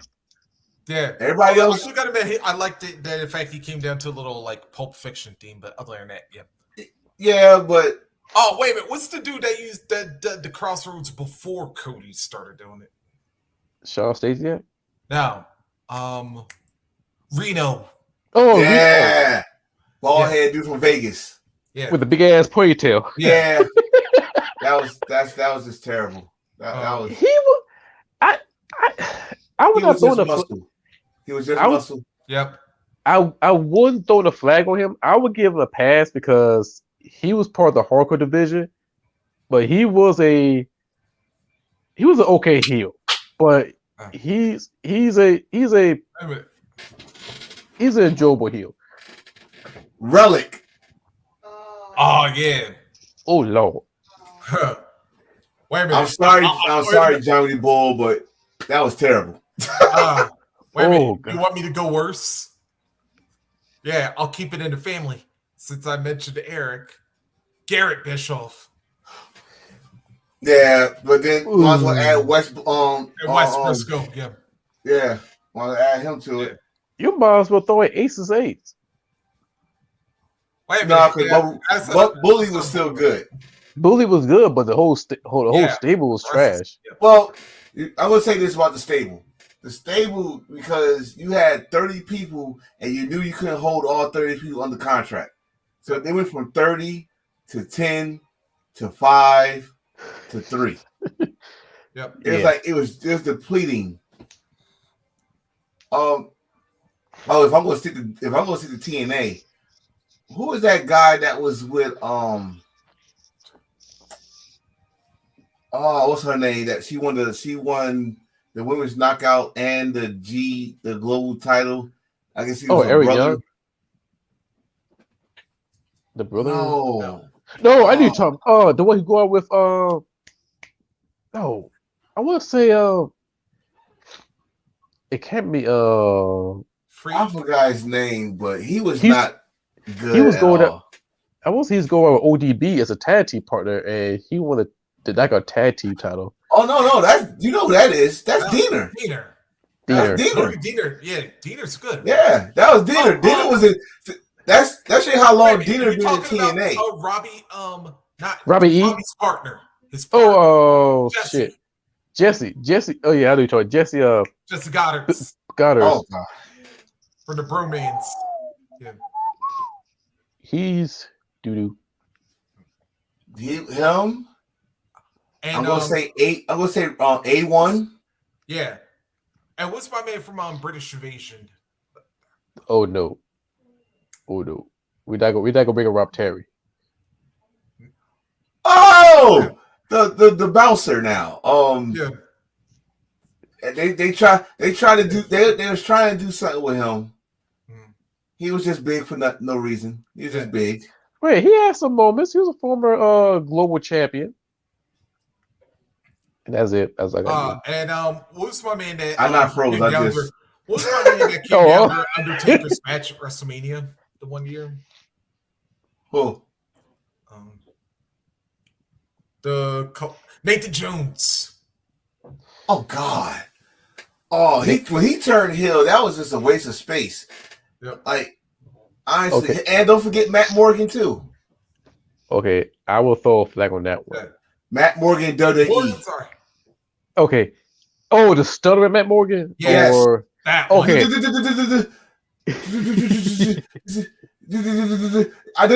No. And let me just say this. I'm not making fun of stuttering people. That's what they put on him. Yeah, that's what they did. And that was fucked up. Hey, Real Nathan fucked Jones, he got potential. Like, I fuck with Nathan Jones in a ruthless aggression, but injury prone, can't wrestle, and after that, he became a big movie star in Thailand. That's about it. That was the smartest move for him. Because he's been on some good movies. He was on Troy, he was on Protector. He was a headline one movie I was watching. Giant something, and he was kicking ass in that one. So good move on that one because wrestling was not in for you, sir. It was not there for you. What's my dude that with the staff and he had the light and he was trying. Oh, Mordecai. Yeah. Hey! Mordecai was on AEW one week. Yeah, he was. Kevin Thorne. Yeah. Oh, Kevin Thorne. He was on there. Yeah. Yes, the Mordecai character sucked ass. He's supposed to be the next opponent for Undertaker, and he lost to Rey Mysterio, and that was the end of that. Actually, he was supposed to be feuding with Eddie Guerrero, and they were supposed to be feuding with Undertaker. Yes, it was like news way back, but yeah. Wow. That's what to say. Kevin Thorne, I could have rolled with, especially with Ariel too. Yes. Oh, upside down the hood.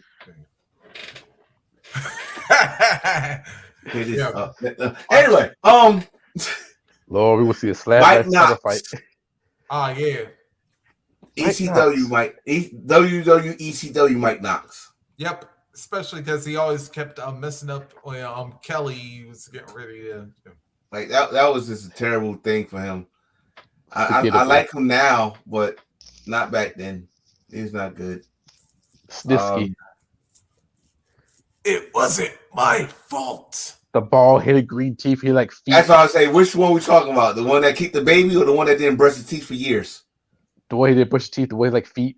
Bald-headed one. I swear that man looked like he just put a whole bunch of peanut butter in his hand and just said, and then come out to the ring. That shit was nasty. It was disgusting. I hope that was a mouthpiece or something. I hope that's not his real teeth. That's unsanitary. And I know his breath smell like goddamn sardines and mayonnaise. It's just not right that this man came out like that. No facial hair either. Oh God. Yeah. And none. No eyebrows, no hair, no beard, nothing. Just look like he look like a garbage pail kid. Yeah. And this might be too personal bias on my part. And I hate because because two of the wrestlers themselves I liked, but their gimmick not so much. Flying Elvises. Oh shit! The earlier days of TNA and AWA. Yeah. I know you're talking about. Even Very back in year first one. victors. Yeah. Sunny Siaki. Sonny Aki and who I thought was Rock's cousin or something for some reason. That's because he spoke it. That's because he spoke in the third person. Yeah, and he did the eyebrow thing, and he had the same moveset as Rock. So I thought he was Rock's Sonny cousin. Siaki is the ace. Sonny Siaki, Jimmy Yang.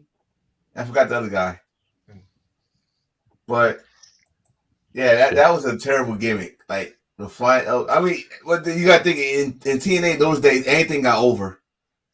oh yeah, Solemn, yeah. Almost anything anyway. You're gonna be surprised at who I thought was a bad heel. Good wrestler. But it's kind of hard to fucking boo him because he's so damn good. Ellis Skipper. Oh, primetime, yeah. Oh yeah. Although I could never boo him because his shit was like, but they kept on trying to make him a heel, especially when it was Triple X. Now hold on. Now Triple X like tweeted. Yeah, now they did some grimy shit though. Yeah, but usually it was Daniels that was doing it. Yeah, him and Low Key badasses. But Skip, you could not boo Skip. Like even when they did grimy shit, you know what I'm about to go with. When he walked that top of that cage, you couldn't boo him after that. I like, no, too late, no. But turn that man heel. Turn that man face. Turn that man face. Face, yeah. Turn that man face. Y'all giving us false allegations. Fuck that. Allegations. I went there. False accusations. False accusations. Goddamn. That man is a face. But, I give you worst of the worst. Lars Sullivan. Oh yeah. Yeah. One of the biggest busts in WWE history. Probably a big giant freak accident. But he did porno. So that fucked up his whole career. Gabe Porno. Again, this is brought to you by Embrace the Thirst. God bless. I got another one for you. Yeah. All right, gonna separate because I'm only going to character. Berlin. The Wall. Yeah, I remember that shit. Yeah. Alex, right? That's why I said I separated.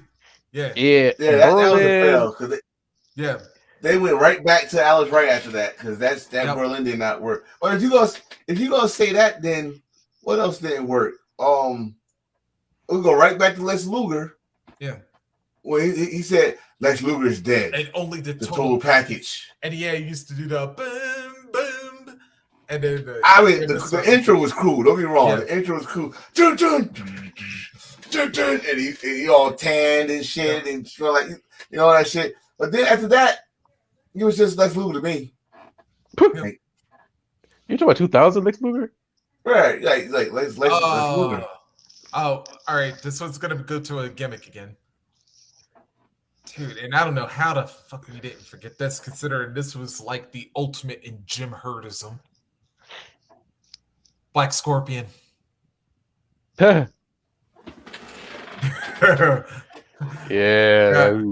Them.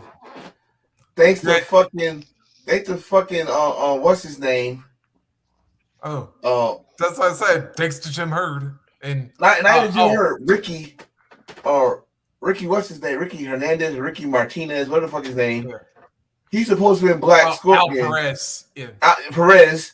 And this motherfucker, those show we put Ric Flair long chin ass. Everybody knew that was Ric Flair. Long chin ass and put the Black Scorpion. I was like, that's Ric Flair. Yep. I'm young. I'm little. I know that's Ric Flair. My father's like, yep, that's Ric Flair. And all of a sudden, he come out with he cut his hair. Oh, God. Jim Herd should be a fucking heel. Jim Herd. That's a heel. Trust me, he was, especially if you ask Cornette. Oh, man. Hey man, we've been on for 3 hours. Holy shit! Man. Woohoo! Hey, it's But, that That's a type of record. show. Yeah, shit. I gotta watch that damn Blueface show. But next week, yes, it's on Zeus Network. Shout out to News. I hope you get an endorsement deal. But anyway, next week, episode Muda-san. yes, 24, episode 24. We're gonna talk about Great Muda. This will be his birthday. Yep. Yes. So we're gonna celebrate and we're gonna showcase his title, the NWA World Heavyweight Championship. Talk about all this great dope shit. Also we're gonna talk about Vince McMahon documentary. Is a 9 Lives of Vince McMahon on Vice, and we're gonna talk about that one. And if anything else come along between that middle, we're gonna talk about that. Yeah. And also I'm bringing my heel thoughts. We're gonna dive deep into the tag team debates Yeah. and other dope shit I might bring up for heel thoughts. Yeah. That's it. So that's about it. So if you like this video on Facebook, share and like. You like on YouTube, share, like, comment, and subscribe. And on Spotify, just like and share it everywhere. And Hey, pretty oh much, no, I forgot one other heel. And dude, I forgot. How the hell did we not mention Mr. Perfect? Of all people. Sorry, oh, Kurt. yeah. Wait, as a good heel or a worse heel? Nah, good heel. Good of heel. course. Yeah. Yes, He never yes. been a bad heel. Come on, he's the perfect Oh, heel. wait. Man, He nah, was a bad heel WCW he once. was. Oh, you talking about the Texas Redneck? Yeah. Hold Right, up. this crap. No. That was all right. No. That was all right. No. Oh, I like Oh. that. No, I'm talking about Oh, when his he came TNA at the run. WWE. Oh, his last run in WWE. Yeah, his last run. oh, okay. Okay. That was not good. Yeah. Although then he did have one funny moment that he found the key to the stink face. Oh God. Oh, Yeah. That was smart. He was smart. Hey, it was a perfect counter. Yes, a perfect counter. Yeah. But that's there. All right. But anyway, my name is CM Hill. My boy is Beast. And Enforcer. Antonio. NWO. Yeah. And we are the greatest villains of all time. Feel the thirst. So, so until next time, I'll see you guys. Everybody, stay safe, stay cool, and always embrace the thirst. Feel it. Yes. See you. All right. Great show, man. Oh yeah, same here. All right.